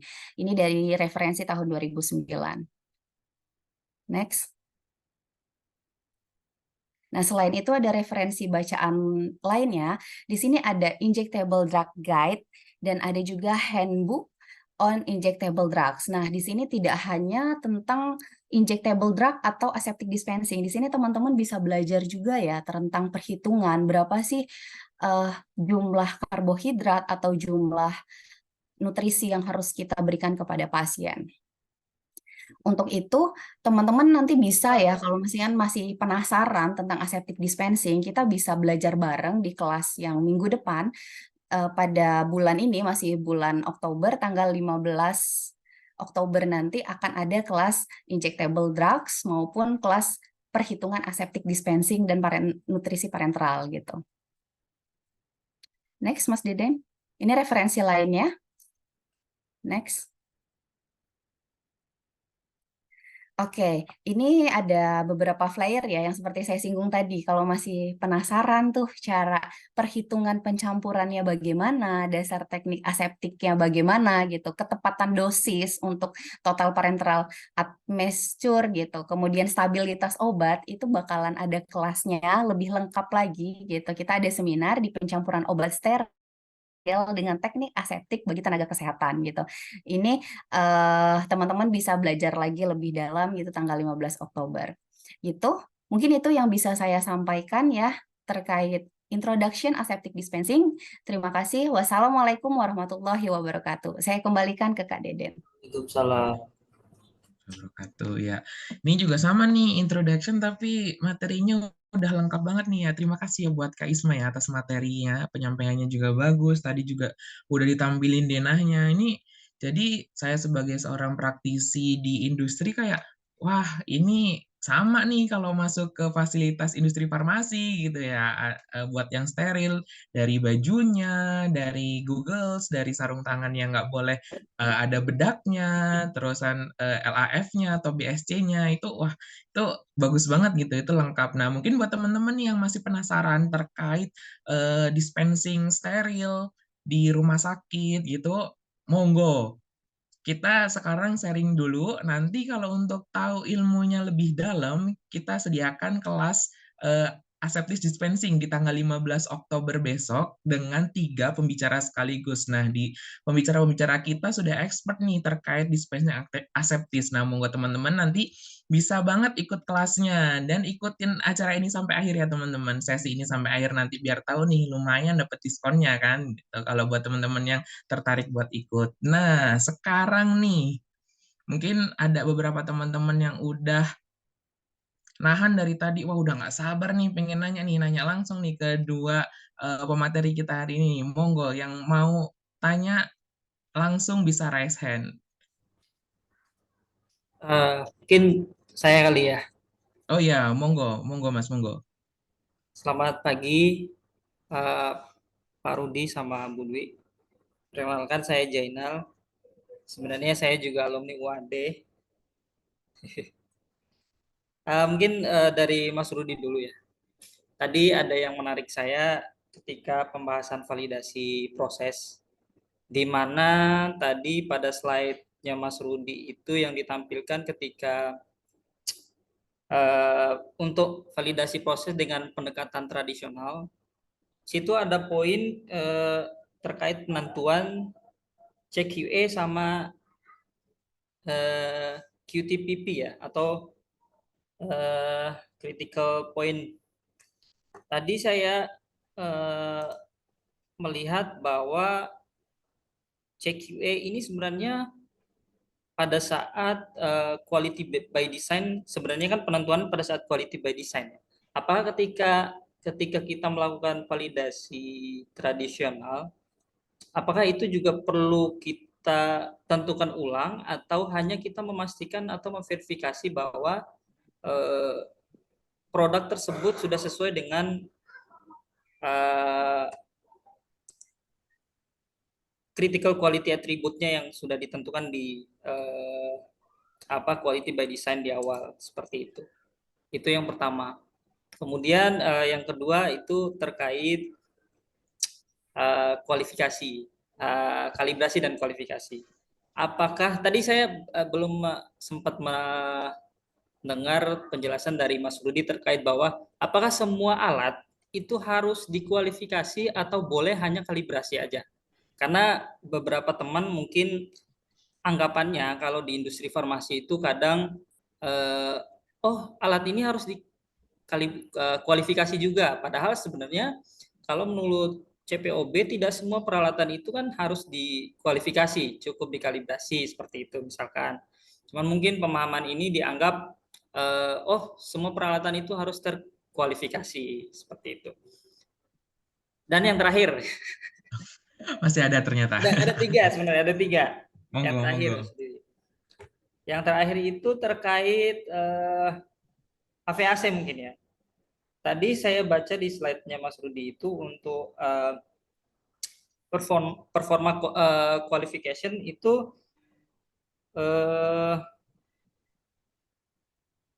pemantauan THP at-rest dan operasional itu 5 hari berturut-turut. Apakah harus 5 hari? Karena bagaimanapun kita di industri farmasi tetap memperhitungkan juga proses produksi gitu loh. Karena kan at-rest. Nah, itu seperti apa? Terima kasih. Oke, ya, terima kasih ya buat Mas Zainal nih. Kayaknya banyak nih Mas Rudi nih pertanyaannya nih. Monggo Mas Rudi boleh dijawab nih. Oke. Nah, terima kasih Mas Zainal. Sebelumnya izin praktik di industri farmasi Mas Zainal. Ya. Oke. Sekarang di industri farmasi. Oke, siap. Ya, menarik banget ya. Jadi tadi ada 3 pertanyaan penting sih terkait dengan penilaian CVP sama CQA. Kemudian apakah semua alat dikualifikasi, dan terakhir pemantauan HPAC itu apakah harus 5 hari masing-masing at-rest sama in operation gitu ya. Saya coba jawab nih. Nanti mungkin kalau bagi teman-teman yang sudah punya pengalaman, mungkin nanti saya terbuka untuk memberikan tambahan ya, atau mungkin nanti ada pengalaman lainnya. Sejauh yang saya tahu memang kalau untuk CPP sama CQA, kalau pendekatannya tradisional itu kebanyakan itu kita belum develop produk itu menentukan CPP dan CQA-nya itu dari awal. Jadi kami dari tim validasi memang mengkaji. Jadi kita mengkaji terlebih dahulu dari proses suatu produk itu yang termasuk CPP sama CKE-nya itu apa. Gitu. Jadi misalkan contoh, satu CPP itu kan critical parameter proses ya. Jadi parameter proses yang kritis itu yang harus kita lihat itu apanya. Contohnya misalkan dari RPM-nya, suhunya berapa, nah itu termasuk parameter prosesnya. Terus kemudian atributnya, yang menyebabkan itu tuh apa? Yang menyebabkan itu adalah dari kadar yang harus kita tetapkan itu berapa. Terus kemudian misalkan kalau tablet bobotnya harus sekian, terus ketebalannya harus sekian. Nah itu harus kita tentukan dari awal. Kalau tentu nanti setiap produk itu akan berbeda-beda ya. Misalkan produk yang tidak perlu dicetak itu akan berbeda dengan produk yang sirup. Produk yang dicetak berbeda dengan produk yang cair. Karena nanti menentukan dari CPP dan CKE-nya itu sendiri. Gitu. Nanti akan kita nilai kira-kira parameter kritisnya itu di mana. Gitu. Nanti setiap proses validasi prosesnya itu akan berbeda-beda CKE sama CPP-nya. Gitu. Nah, kalau misalkan dia sudah melalui proses quality by design, tentu di awal dia sudah tetapkan CPP-nya di mana, parameter kritisnya di mana, dan parameter atributnya di mana saja. Sehingga teman-teman yang divalidasi cukup menggunakan parameter tersebut untuk dilakukan validasi. Gitu. Tapi kalau misalkan di awal kita belum tentukan, ya mau tidak mau ya harus tentukan pada saat validasi. Itu jawaban dari saya yang pertama. Terus yang kedua terkait dengan apakah semua peralatan harus dikualifikasi? Ya, pada prinsipnya demikian. Jadi semua peralatan itu harus dikualifikasi, tetapi biasanya ada kan beberapa hal peralatan itu ada yang baru dan peralatan lama ya. Jadi kalau peralatan baru itu memang dia baru dibeli ya kita harus kualifikasi gitu. Minimal kita harus kualifikasi sampai operasional. Kalau kinerja kan kita biasanya menunggu peralatan itu digunakan untuk produksi sehingga kita bisa mengetahui performanya seperti apa. Bisa juga kalau misalkan kita belum ada produksi, bisa kita menggunakan placebo. Misalkan nggak harus produknya tersebut, yang penting kita ada simulasi penggunaannya. Pada prinsipnya semua peralatan harus dikualifikasi, tetapi untuk pengulangannya ya, pengulangan rekualifikasi nih, saya berbicara rekualifikasi, itu bisa kita nilai, jadi bisa kita justifikasi. Misalkan pengulangan itu kalau misalkan itu tidak ada di mandatory regulatory, itu kita bisa justifikasi. Misalkan rekualifikasi dilakukan apabila ada perubahan tempat, perubahan peralatan ataupun spare part mesin yang mempengaruhi mutu produk. Contoh, misalkan kalau kita di autoclave atau oven ya, misalkan contoh oven lah. Oven itu kan parameter kritisnya kalau misalkan kita kualifikasi alat itu kan dari suhu ya. Suhu, terus kemudian HEPA filter dari udara yang masuk itu harus kita pastikan bahwa suhunya itu sudah masuk seperti itu. Nah, pengulangannya seperti apa? Kalau misalkan untuk oven dan autoclave memang di regulatori mensyaratkan setiap tahun minimal 1 kali melakukan kualifikasi atau namanya rekualifikasi.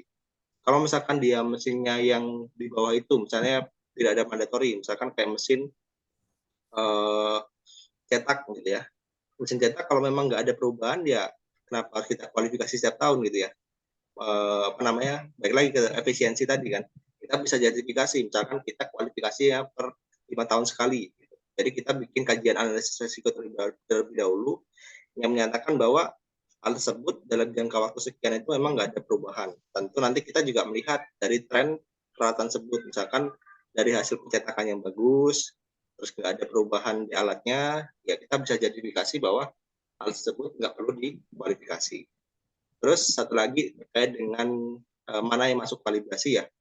Kalibrasi itu prinsipnya adalah untuk yang dia instrumen ya, umumnya instrumen. Karena memang kalibrasi ini lebih kepada maintenance. Jadi kalau misalkan kita mengkalibrasi, terus kalibrasi kita bandingkan dengan standar gitu ya, dan dia sudah koreksinya misalkan taruhlah 5%, lebih dari 5%, maka itu harus dilakukan adjustment. Kalau misalkan di adjustment udah nggak bisa, ya harus ada perbaikan spare part. Kalau perbaikan spare part nggak bisa, ya harus diganti unitnya, alatnya gitu. Misalkan contohnya HPLC, terus kemudian spektro, timbangan, dan sebagainya. Nah itu yang masuk kalibrasi. Dan kalibrasi itu sudah ada ketentuannya. Jadi nggak bisa di otak-atik. Misalkan kalau timbangan kita minimal 1 tahun 2 kali misalkan gitu, atau setahun sekali. ada beberapa industri yang saya pernah mengikuti memang ya. Ini sebagai bahan diskusi aja sih. Jadi ada beberapa industri yang menghendaki bahwa untuk kalibrasi pressure ya, kan ada pressure tekanan, perbedaan tekanan teruang ya, itu kan harus dikalibrasi. Itu apakah boleh misalkan lebih dari 1 tahun sekali? Jadi karena kalau saking banyaknya unit yang harus dikalibrasikan, kadang kan nggak terkontrol ya, maksudnya nggak terkontrol tuh hasilnya nggak maksimal gitu. Jadinya boleh nggak kalau misalkan kalibrasinya itu 2 tahun sekali?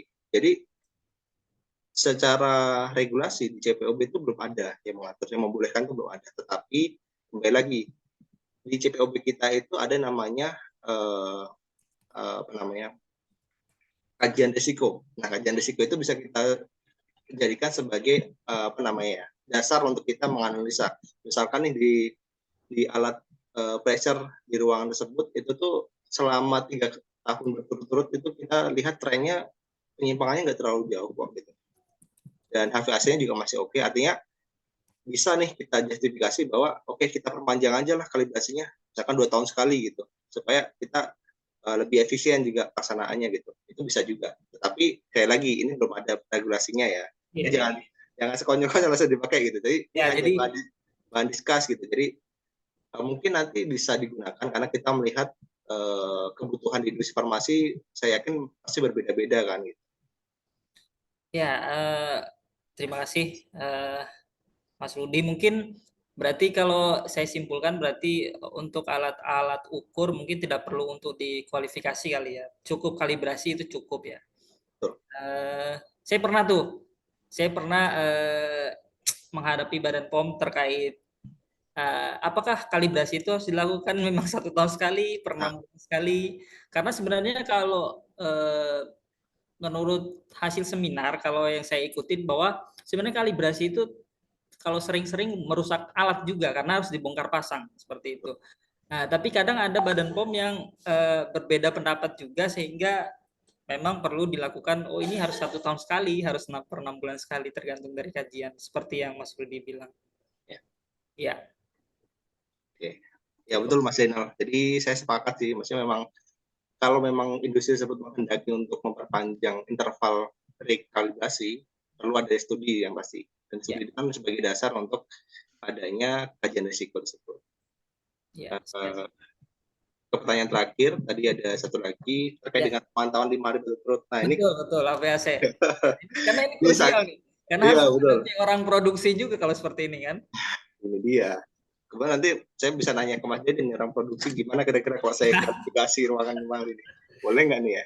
Iya. Ya, jadi prinsipnya gini, kita kembali ke regulasi dulu ya. Kita belum berbicara tentang efisiensi di industri. Jadi kenapa kok 5 hari, kenapa kok 3 hari gitu ya. Jadi basicnya adalah memang ada di POPP itu di state. Jadi kalau untuk industri farmasi yang steril itu memang wajib 5 hari. Untuk yang non steril 3 hari cukup. Nah, tentu kita harus melihat nih kenapa harus 5 hari, kenapa harus 3 hari gitu ya. Karena ya kalau misalkan kita di steril itu kan sama sih, semuanya ada at rest, ada in operation ya. Tentu nanti kita bisa debatable terkait dengan itu. Tapi kita berbicara tentang regulatory. 5 hari itu memang wajib 5 hari untuk line steril. Line steril itu maksudnya kelas A, B, C, D.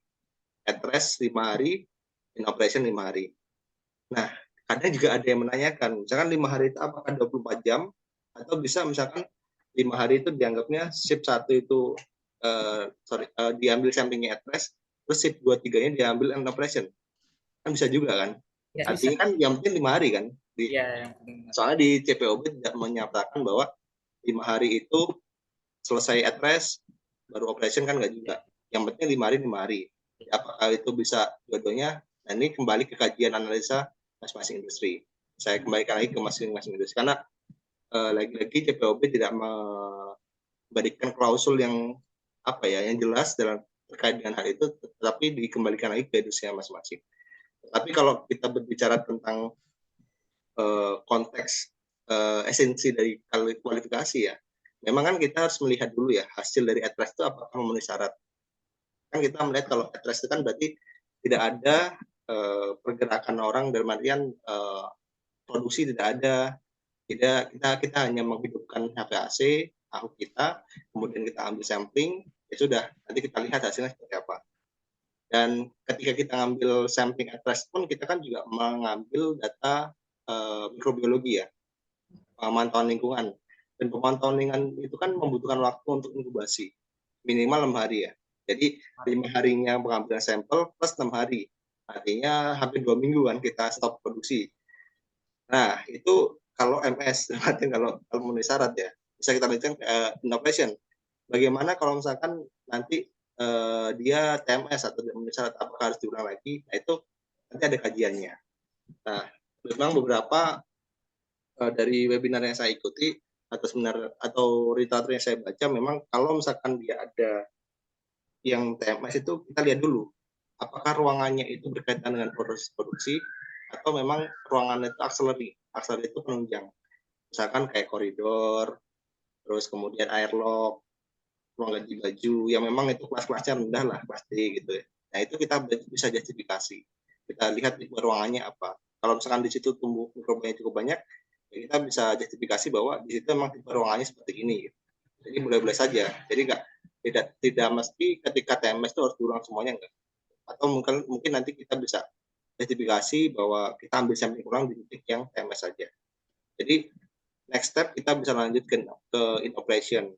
Kan kita ada kebutuhan ya untuk menyegerakan untuk adanya produksi ya. Gitu. Jadi waktu itu sangat penting di farmasi, sehingga ya selain kita melihat dari kebutuhan regulatori, kita juga melihat dari kebutuhan internal bisnis. Jadi kita ngambil win-win solusinya gimana sehingga regulasi nggak terlanggar pun produksi tetap jalan gitu kan. Jadi biar istilahnya biar balance lah gitu. Jadi biar tetap ini. Tapi kalau pertanyaannya apakah harus 5 hari berturut, ya memang regulasinya seperti itu. Ya. Begitu Mas. Siap, terima kasih Mas Rudi. Sama-sama. Oke, sudah jelas ya Mas Zainal ya. Sudah Pak, cukup. Ini kalau dari pertanyaannya kayaknya bukan yang baru masuk nih. Bukan yang baru masuk berkiprah di praktisi industri daripada saya. Tadi jangan ngetes kayaknya. Oke, mungkin buat yang lain, teman-teman yang lain ada yang mau bertanya lagi, monggo langsung aja di raise hand aja. Ini mau tanya terkait dispensing aseptis. Belum ada nih. Ya nih, ada titipan nih Pak, pertanyaan buat Mas Rudi ya. Minta tolong ditanya ini kalau mau kualifikasi alat itu, kualifikasi operasionalnya apakah saat mesin unload atau load atau loaded. Kalau dia udah loaded, jatuhnya kualifikasi kinerja atau masih kualifikasi operasional? Maaf, load gimana itu? Mungkin dia masih baru atau udah ada isinya gitu, maksudnya udah dipakai gitu loh Pak. Oh, oke. Ya. Jadi masih loaded atau unloaded gitu. Oke. Ya. Jadi kalau kondisi operasional itu kita kualifikasi untuk alat baru ya, unit baru gitu. Kalau misalkan dia sudah terpasang di ruangan tersebut, misalkan kita baru beli mesin cetak gitu ya, kita masukkan ke ruangan, kita mulainya dari desain, instalasi, operasional, baru kinerja. Tapi kalau misalkan itu mesin itu udah sering kita pakai sehari-hari, terus kemudian jatuh tempo untuk rekualifikasi lagi, itu langsung aja ke kinerja. Selama ya catatannya, selama tidak ada perubahan spare part mesin yang berpengaruh pada mutu. Contoh, misalkan kalau misalkan di mesin cetak itu yang berpengaruh apa? Misalkan ada pergantian dari motornya misalnya gitu. Kecepatannya kan harus kita ukur RPM dan sebagainya. Atau mungkin dari mesin cetaknya dipindah ke ruangan yang lainnya gitu. Itu kan harus kita cek ulang lagi. Nah, cek ulangnya itu dari mana? Dari operasional lagi. Bahkan dari instalasi. Kalau misalkan dia perpindahan ruangan ya. Kan perpindahan ruangan kan artinya kita memindahkan alat ya.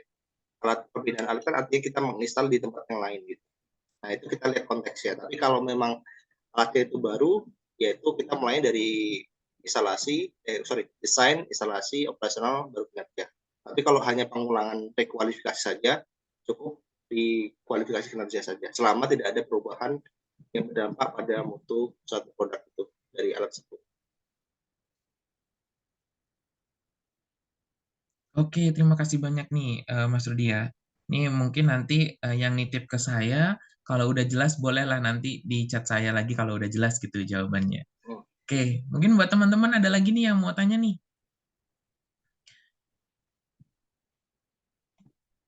Gak ada nih, udah cukup nih.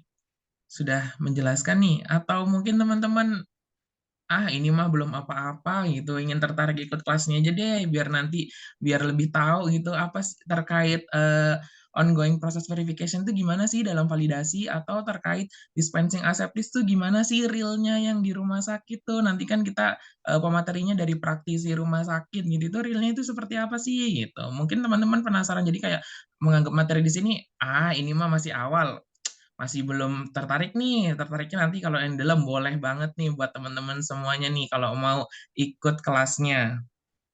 Oke, nih ada satu lagi buat Pak Rudi nih, titipan juga nih dari Kak Fania. Tadi saya dengarnya Kak Fania itu, oke. Sebentar ya Kak Fania, saya tunda dulu nih. Ini pertanyaan buat Kak Dwi nih. Ya, izin bertanya ke Kak Dwi, untuk produk yang sudah di aseptic dispensing, berapa lamakah BUD produk tersebut? Monggo Kak Dwi. Monggo Mbak Isma, terkait BUD.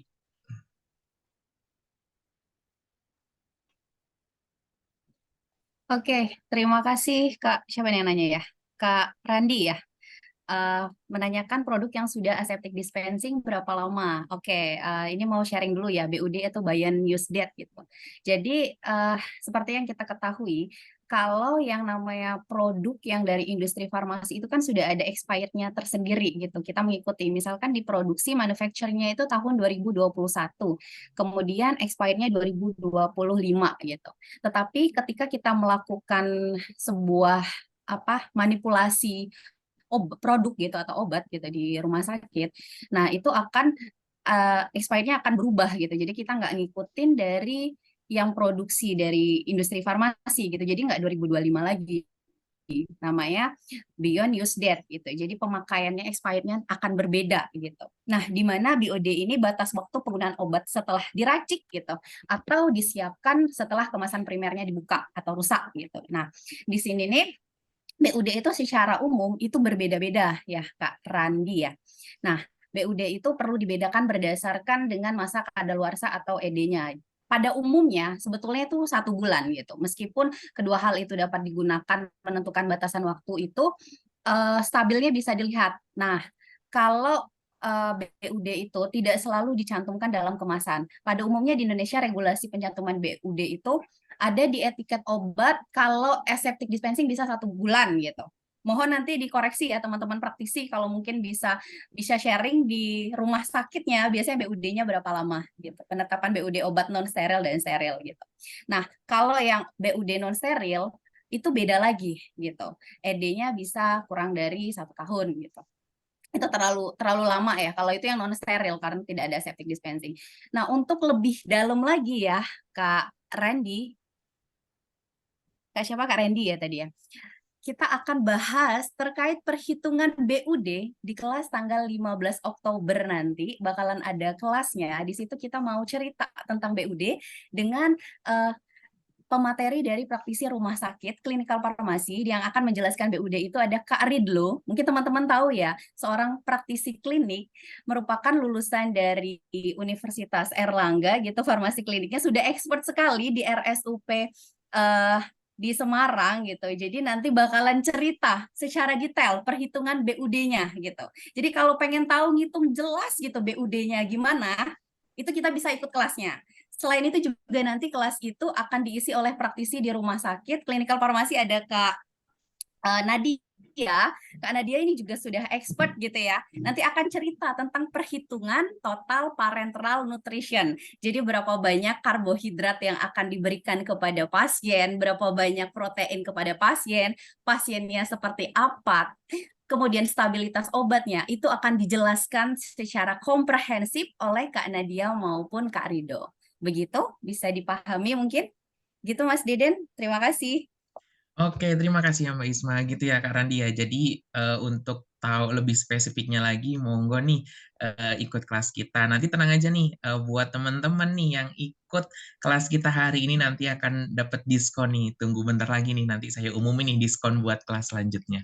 Oke, mungkin ada lagi nih dari teman-teman yang mau bertanya. Kalau enggak, saya akhiri nih. Oke, tadi titipan tadi ya Oh, dari Kak. Oh, monggo. Pak Deden, kalau saya udah daftar kelas yang itu, yang tadi itu Heeh. kan udah bayar tuh. Ini baru dapat diskonnya sekarang. Wah, ya mungkin belum rezekinya dari Belum Mas rezekinya Zainal. Mungkin ya, bisa ya. lagi besok nextnya nih Mas, Oh iya, nextnya. siap siap Pak. Iya. Oke Pak. Oke nih. Tadi titipan yang dari Kak Fania ya buat Mas Rudi nih. Kak Fania ini kan mau kualifikasi autoclave. Tadi bilangnya sedapatnya info yang Mas Rudi bilang kalau oven plus autoclave harus per tahun buat kualifikasinya. Apakah itu cukup kalibrasinya atau harus kalian kualifikasinya juga? Lalu kalau autoclave seharusnya sejak KU-nya sudah mulai uji sterilitas menggunakan bioindikator atau cukup di kualifikasi kinerjanya aja? Ya, oke. Menarik banget ya. Ini kalau teman-teman mau baca ada di ISO itu tentang apa namanya dry heater itu untuk yang oven sama moist heater. Jadi untuk yang autoclave itu ada di ISO tentang ketentuan autoclave sama oven itu boleh dikualifikasi itu kinerjanya setahun satu kali. Dengan catatan sudah dilakukan inisial kualifikasi. Jadi masih yang inisial kualifikasi itu kan pasti dalam satu mesin autoclave atau oven itu kan macam-macam muatan ya. Jadi nggak cuma satu muatan. Misalkan kalau autoclave itu bisa muatan ampul, bisa muatan peralatan, bisa muatan baju, dan lain sebagainya lah gitu. Sesuai dengan peruntukan masing-masing produksi. Nah, itu sudah dilakukan di awal. Kalau misalkan sudah di awal, maka selanjutnya setiap tahun sekali itu cukup dilakukan satu kali muatan saja untuk melakukan kualifikasi kinerjanya. Nah, kalau misalkan pertanyaannya tadi, apakah saat KO atau tersebut sudah menggunakan bioindikator ya, atau apakah bioindikator itu dilakukan saat KK saja? Ya, jadi pada saat kita alat baru, pasti kan kita melakukan kualifikasi operasional dulu ya, dari desain instalasi operasional. Jadi operasional itu kita untuk melihat distribusi kosongan dulu. Jadi kita memapping dulu nih. Jadi suhu kita ketika kita unloading ya, belum ada muatan itu seperti apa namanya gambarannya gitu. Jadi kalau kita sudah ada gambaran misalkan sudah memenuhi, baru kita next step kita ke kualifikasi kinerjanya. Nah, baru di kualifikasi kinerja itu kita menggunakan bioindikator. Jadi jangan langsung menggunakan bioindikator karena memang kita hanya melihat distribusi pada saat kosongan saja. Konteks daripada bioindikator ini kan kita ingin melihat dari kemampuan overkill dari alat kita ya. Jadi kalau misalkan kita melihatnya pada saat kosongan ya akan bias gitu loh. Karena kan pada kosongan itu kan tidak ada hambatan ya. Dalam artian kalau ada muatan itu kan pasti ada hambatan distribusi suhu dalam satu chambernya itu. Jadi kalau misalkan dia dalam ada kosongan, terus kita taruh BI, kita cek data MS, yaitu nanti jadi bias. Maka yang kita lihat untuk bioindikator itu adalah pada saat kualifikasi kinerjanya. Seperti itu. Jadi pada saat ada muatan atau loading muatan yang ada di oven tersebut, atau kelas tersebut. Nah, pertanyaannya berikutnya adalah, lalu disebutkan bahwa kalibrasi per tahun ya untuk oven dan autoclave. Apakah itu cukup kalibrasi saja atau kualifikasi saja? Ya tadi kalau kualifikasi saya bilang memang ada peraturan di ISO tentang dry heat sama moist heat. Nanti bisa dicek sendiri sih. Nanti ada ISO-nya yang mengatur bahwa kualifikasi itu cukup 1 tahun sekali. Dengan catatan dia pernah initial qualification. Terus kalau kalibrasi memang kita lihat yang dikalibrasi itu apa di mesin autoclave sama oven. Kebanyakan kan kalau kita lihat di autoclave kan pressure ya, pressure gauge-nya. Melihat dari tekanan di chambernya itu berapa gitu. Nah itu kalau pressure itu biasanya cukup 1 tahun sekali. Jadi peraturannya cukup 1 tahun sekali. Atau mungkin ada juga kalau di oven itu biasanya kita kalibrasi untuk temperatur ya, temperatur mengatur suhu, pembacaan suhu itu juga 1 tahun sekali. Artinya memang kita lihat lagi konteksnya apa yang kita akan kalibrasi. Apakah parameter temperatur, apakah parameter pressure, atau parameter yang lainnya. Gitu. Atau juga ada juga untuk di oven dan autoclave itu kan ada thermocouple juga ya, menempel di alatnya. Nah itu kita juga kalibrasi juga. Nah itu kita kalibrasinya berapa lama, intervalnya itu kan dilihat dari beratanya. Kalau thermocouple biasanya cukup 1 tahun sekali sih. Kita kembalikan lagi konteksnya apa yang mau kita kalibrasi. Jadi nggak bisa digeneralisir dalam 1 unit autoclave atau oven itu harus berapa lama sekali gitu. Tapi kita lihat parameter apa yang mau kita lihat. Apakah pressure, apakah suhu, apakah thermocouple atau yang lainnya. Oke, ya begitu ya buat Kak Fania. Sudah jelas ya Kak Fania ya? Oke, nih mungkin pertanyaan terakhir nih sebelum kita udahan. Ada satu lagi dari Kak Abia. Izin bertanya untuk Mbak Dwi, kalau sekiranya obat sudah kita buka untuk sediaan IV, obat belum sempat diberikan atau diinjeksi ke pasien, tapi pasiennya sudah pulang, yang ingin saya tanyakan, obat yang sudah kita buka, apakah bisa kita simpan? Atau disimpan berapa lama sih? Atau langsung dimusnahkan? Monggo, Mbak Isma.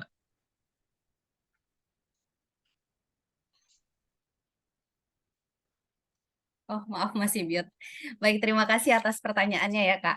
Jadi kita perlu mengetahui dulu ya alasan kenapa tidak diberikan. Jadi kita kalau mengambil keputusan itu di rumah sakit tidak bisa serta-merta pukul rata harus dimusnahkan atau dibuang gitu. Kenapa sih nggak diberikan gitu? Jadi kita harus melihat risk and benefit-nya. Pertama, produk steril itu kan adalah sediaan obat yang terbagi-bagi gitu ya, aseptic dispensing itu yang bebas dari mikroorganisme. Pada prinsipnya seperti itu gitu. Nah, contohnya kan sediaan parenteral, preparat untuk mata, dan lain sebagainya, infus itu tadi. Nah, pada saat produk steril itu dibuka, kan ada kemungkinan terjadi paparan atau resiko paparan dari lingkungan, mulai dari udara, uap air, ataupun mikroorganisme yang bisa masuk ke obat tersebut. Sehingga dapat menyebabkan perubahan fisika dan kimia. Dan juga ada kemungkinan terjadinya kontaminasi mikroorganisme di sana. Perubahan kimia itu bisa dipercepat dengan peningkatan suhu dari penyimpanannya bagaimana, kontaminasi mikroorganisme, dan menyebabkan penyakit infeksi. Jadi kita lihat lagi risk and benefit-nya. Kenapa tadi, balik lagi kenapa tidak diberikan gitu. Kalau misalkan kita simpan lagi, apakah resikonya terlalu besar gitu untuk terjadinya kontaminasi silang gitu. Ataupun terjadinya expired yang lebih cepat, BUD-nya bagaimana gitu. Di mana menurut USP Pharmacopeia itu kan sudah mengelompokkan ya tingkat kontaminasi produk steril itu kan ada 5. Yang pertama kita juga harus segera digunakan, di mana pemberian injeksi itu harusnya dilakukan cepat, kemudian setelah dispensing aseptik kita langsung berikan kepada pasien. Atau bisa juga nanti ada yang kelasnya rendah, kemudian rendah diberikan kurang dari 12 jam, kemudian ada yang sedang gitu, ada yang juga yang tinggi, di mana penempatan waktu itu kita bakal cerita lagi-lagi, kita akan bahas secara dalam untuk BUD itu nanti menurut USP gitu di kelas minggu depan ya Kak ya. Minggu depan kita akan lebih detail lagi terkait BUD nanti sama Kak Ridlo, itu lebih detail gitu. Apakah nanti dengan risiko kontaminasi rendah dengan 48 jam dengan suhu kamar atau dengan kulkas 14 hari, atau ada resiko kontaminasi sedang 30 jam, 9 hari, atau lain sebagainya. Itu ada waktu kadaluarsanya gitu. Oh ya, mohon maaf saya tadi kayaknya agak ke apa ya? Kecelek gitu mulutnya tadi sama kakak yang pertanyaan tadi ngomongnya 30 hari, maksud saya 30 jam, mohon maaf. Mohon dikoreksi gitu ya, terlalu lama gitu. Nah, balik lagi, untuk menentukan BUD itu sendiri, itu berbeda-beda. Kita lihat dari resiko kontaminasi, apakah rendah, sedang, atau tinggi gitu. Apakah 48 jam dengan suhu kamar, nyimpannya apakah di kulkas, kulkas bisa lebih lama, 14 hari, dan lain sebagainya. Gitu. Jadi kita bakalan cerita lebih dalam gitu di seminar minggu depan. Gitu Mas Deden, terima kasih. Oke, terima kasih ya Mbak Isma. Semoga menjawab ya Kak tadi ya jawabannya. Oke, nih yang ditunggu-tunggu nih buat teman-teman semuanya nih. Kita cukupkan untuk Q&A pada pagi hari ini gitu Pak. Mungkin teman-teman yang merasa wah masih ada pertanyaan nih atau ini belum seberapa nih, monggo. Kita ada berita yang Buat teman-teman semuanya nih yang ikut seminar hari ini, yang ingin ikut kelas kita di bulan Oktober, teman-teman semuanya akan mendapatkan harga presale 1 gitu. Nah, jadi syaratnya sangat-sangat mudah. Teman-teman silahkan screenshot ataupun apalah dokumentasikan webinar hari ini. Nanti setelah sebelum melakukan pendaftaran, silahkan konfirmasi ke admin kita atas nama Kak Novi, ke ke CS kita atas nama Kak Novi. Nanti setelah oke kan oleh Kak Novi, silahkan melakukan pendaftaran dengan membayar harga presale 1 gitu. Nah, tapi kalau teman-teman pengen ikut keduanya, tenang, harga bundling masih sama, tidak ada kenaikan harga ya buat yang bundling. Mau ikut yang misal, oh pengen tahu dua-duanya nih, mau ikut yang aseptis, boleh banget, tapi nggak mau ketinggalan juga nih yang ongoing verification, boleh banget nih, harga bundlingnya juga masih sama gitu. Jadi buat teman-teman silahkan screenshot ataupun dokumentasikan seminar kita pada pagi hari ini. Sebelum mendaftar, silahkan konfirmasi dahulu ke admin kita, Kak Novi. Nanti jika sudah mendapat konfirmasi, silahkan lakukan pendaftaran dan pembayaran dengan harga presale 1. Nah, tapi berlaku sampai kapan nih? Hanya hari ini. Kita tunggu pendaftarannya hari ini sampai 24.00 gitu ya Kak. Buat semuanya silahkan screenshot, silahkan dokumentasikan sampai hari ini 24.00 dapat harga diskon presale 1 gitu. Nah, ada lagi nih ternyata buat teman-teman semua yang tertarik bergabung dengan jadi praktisi, terutama untuk jadi mentor, mungkin seperti Mas Zainal tadi yang pengalamannya sepertinya jauh lebih lama nih daripada kita-kita ini nih yang jadi praktisi. Itu boleh sekali untuk gabung di jadi mentor. Silahkan teman-teman semua yang ingin menjadi mentor di jadi praktisi, buka websitenya di praktisi, lalu isi formnya di menu jadi mentor. Di situ silahkan diisi, nanti nah, ini di share screen nih sama Mas Rudi, silahkan diisi jadi mentornya, nanti kan cocok dengan perjanjian dengan jadi praktisi, nanti kita akan bergabung bersama di jadi praktisi gitu. Kita tunggu bersama di jadi praktisi ya, teman-teman semuanya. Oke. Nah, ini nih. Nah, monggo buat teman-teman semuanya yang sudah pengalaman atau ingin berbagi ilmunya gitu, buat yang teman-teman ingin, wah saya nih udah punya ilmu banyak nih, tapi nggak tahu nih tempatnya buat sharing tuh di mana. Monggo nih, jadi praktisi itu tempat yang tepat buat teman-teman semuanya untuk berbagi ilmunya dengan teman-teman kita yang lain gitu. Oke, nah sebelum kita akhiri, mungkin kita bisa foto bersama dulu nih. Teman-teman yang bisa on cam, monggo on cam dulu nih. Kita tampilkan wajah-wajah terbaik kita hari ini, wajah-wajah yang insya Allah mendapatkan keberkahan karena di hari libur ini sudah eh, menyempatkan waktunya untuk terus belajar gitu. Oke. Ayo yang bisa on cam monggo. Udah nih segini doang.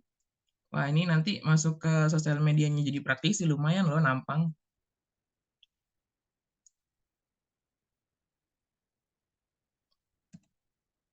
Oke, ditunggu ya. Mungkin yang mau pakai kerudung boleh pakai kerudung dulu ya 30 detik lah. Saya mau dandan dulu gitu, mau cuci muka dulu 30 detik cukup lah.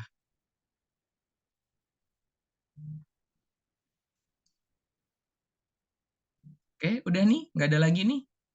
Oh, masih 5 detik lagi. Oke, saya tunggu 5 detik lagi. Oke, udah 5 detiknya udah habis. Ayo, gayanya masing-masing gaya bebas, terserah mau jungkir balik boleh gitu. Yang penting jangan lupa kalau nanti diupload ya nggak malu-maluin lah gitu. Kayak buat teman-teman semuanya ya. Ya, 1, 2. Ini ada dua layar. Yang layar pertama dulu. Oke, 1, 2. Oke, yang layar kedua. 1, 2. Oke, sudah nih ya. Terima kasih banyak buat semuanya yang sudah hadir pada pagi hari ini. Eh, Sekali lagi nih, mengingatkan buat teman-teman semuanya, jangan lupa hari ini sampai pukul 24.00 yang ingin mendapatkan spesial harga presale 1 untuk kelas kita di bulan Oktober. segera hubungin admin kita, Kak Novi, sebelum melakukan pendaftaran. Dan juga teman-teman yang ingin jadi mentor, silahkan daftar di Jadi Praktisi. Kalau misalkan teman-teman masih ragu atau masih ingin bertanya terkait jadi praktisi, monggo bisa hubungi kita bertiga, bisa ke saya, Deden Hardian, bisa ke Mas Rudi Afrinanda, bisa ke Mbak Dwi Ismayati, atau chat admin kita juga boleh ke Kak Novi. Atau langsung nih misal, bingung nih satu-satu nggak tahu gitu, boleh langsung kirim pesan atau DM Instagramnya Jadi Praktisi, akan kita jawab. Itu ya buat teman-teman semuanya. Ya, terakhir nih, terima kasih juga buat teman-teman, terima kasih buat Kak Rudi, terima kasih buat Mbak Isma atas penyampaian materi dan sharingnya, dan juga buat teman-teman semuanya di sini. Wah, kalian semuanya hebat, dan semoga hari ini bermanfaat buat kita semua, menambah ilmu kita semua, bisa memberikan insight baru bagi kita semua, sehingga di sini kita semua akan terus berkembang dan bertumbuh. Oke, terima kasih. Terima kasih buat semuanya atas kehadirannya yang sudah menyempatkan waktu. Nanti untuk materi akan kita kirimkan melalui email. Jangan lupa untuk mengisikan presensi dan juga jangan sampai salah namanya di presensi karena itu akan tertulis di sertifikat. Ya, Mekan kembali, jika yang hadir belum mengisi presensi, segera diisi. Jika belum dapat linknya, boleh capri ke admin kita, ke Kak Novi, atau ke salah satu dari kita juga tidak apa-apa. Oke, terima kasih buat semuanya. Sehat-sehat semuanya. Saya akhiri. Assalamualaikum warahmatullahi wabarakatuh. Selamat siang, selamat istirahat, selamat berakhir pekan. Waalaikumsalam warahmatullahi Warahmatullahi. Terima kasih. Terima kasih teman-teman semuanya. Terima kasih teman-teman semuanya. Sehat-sehat selalu.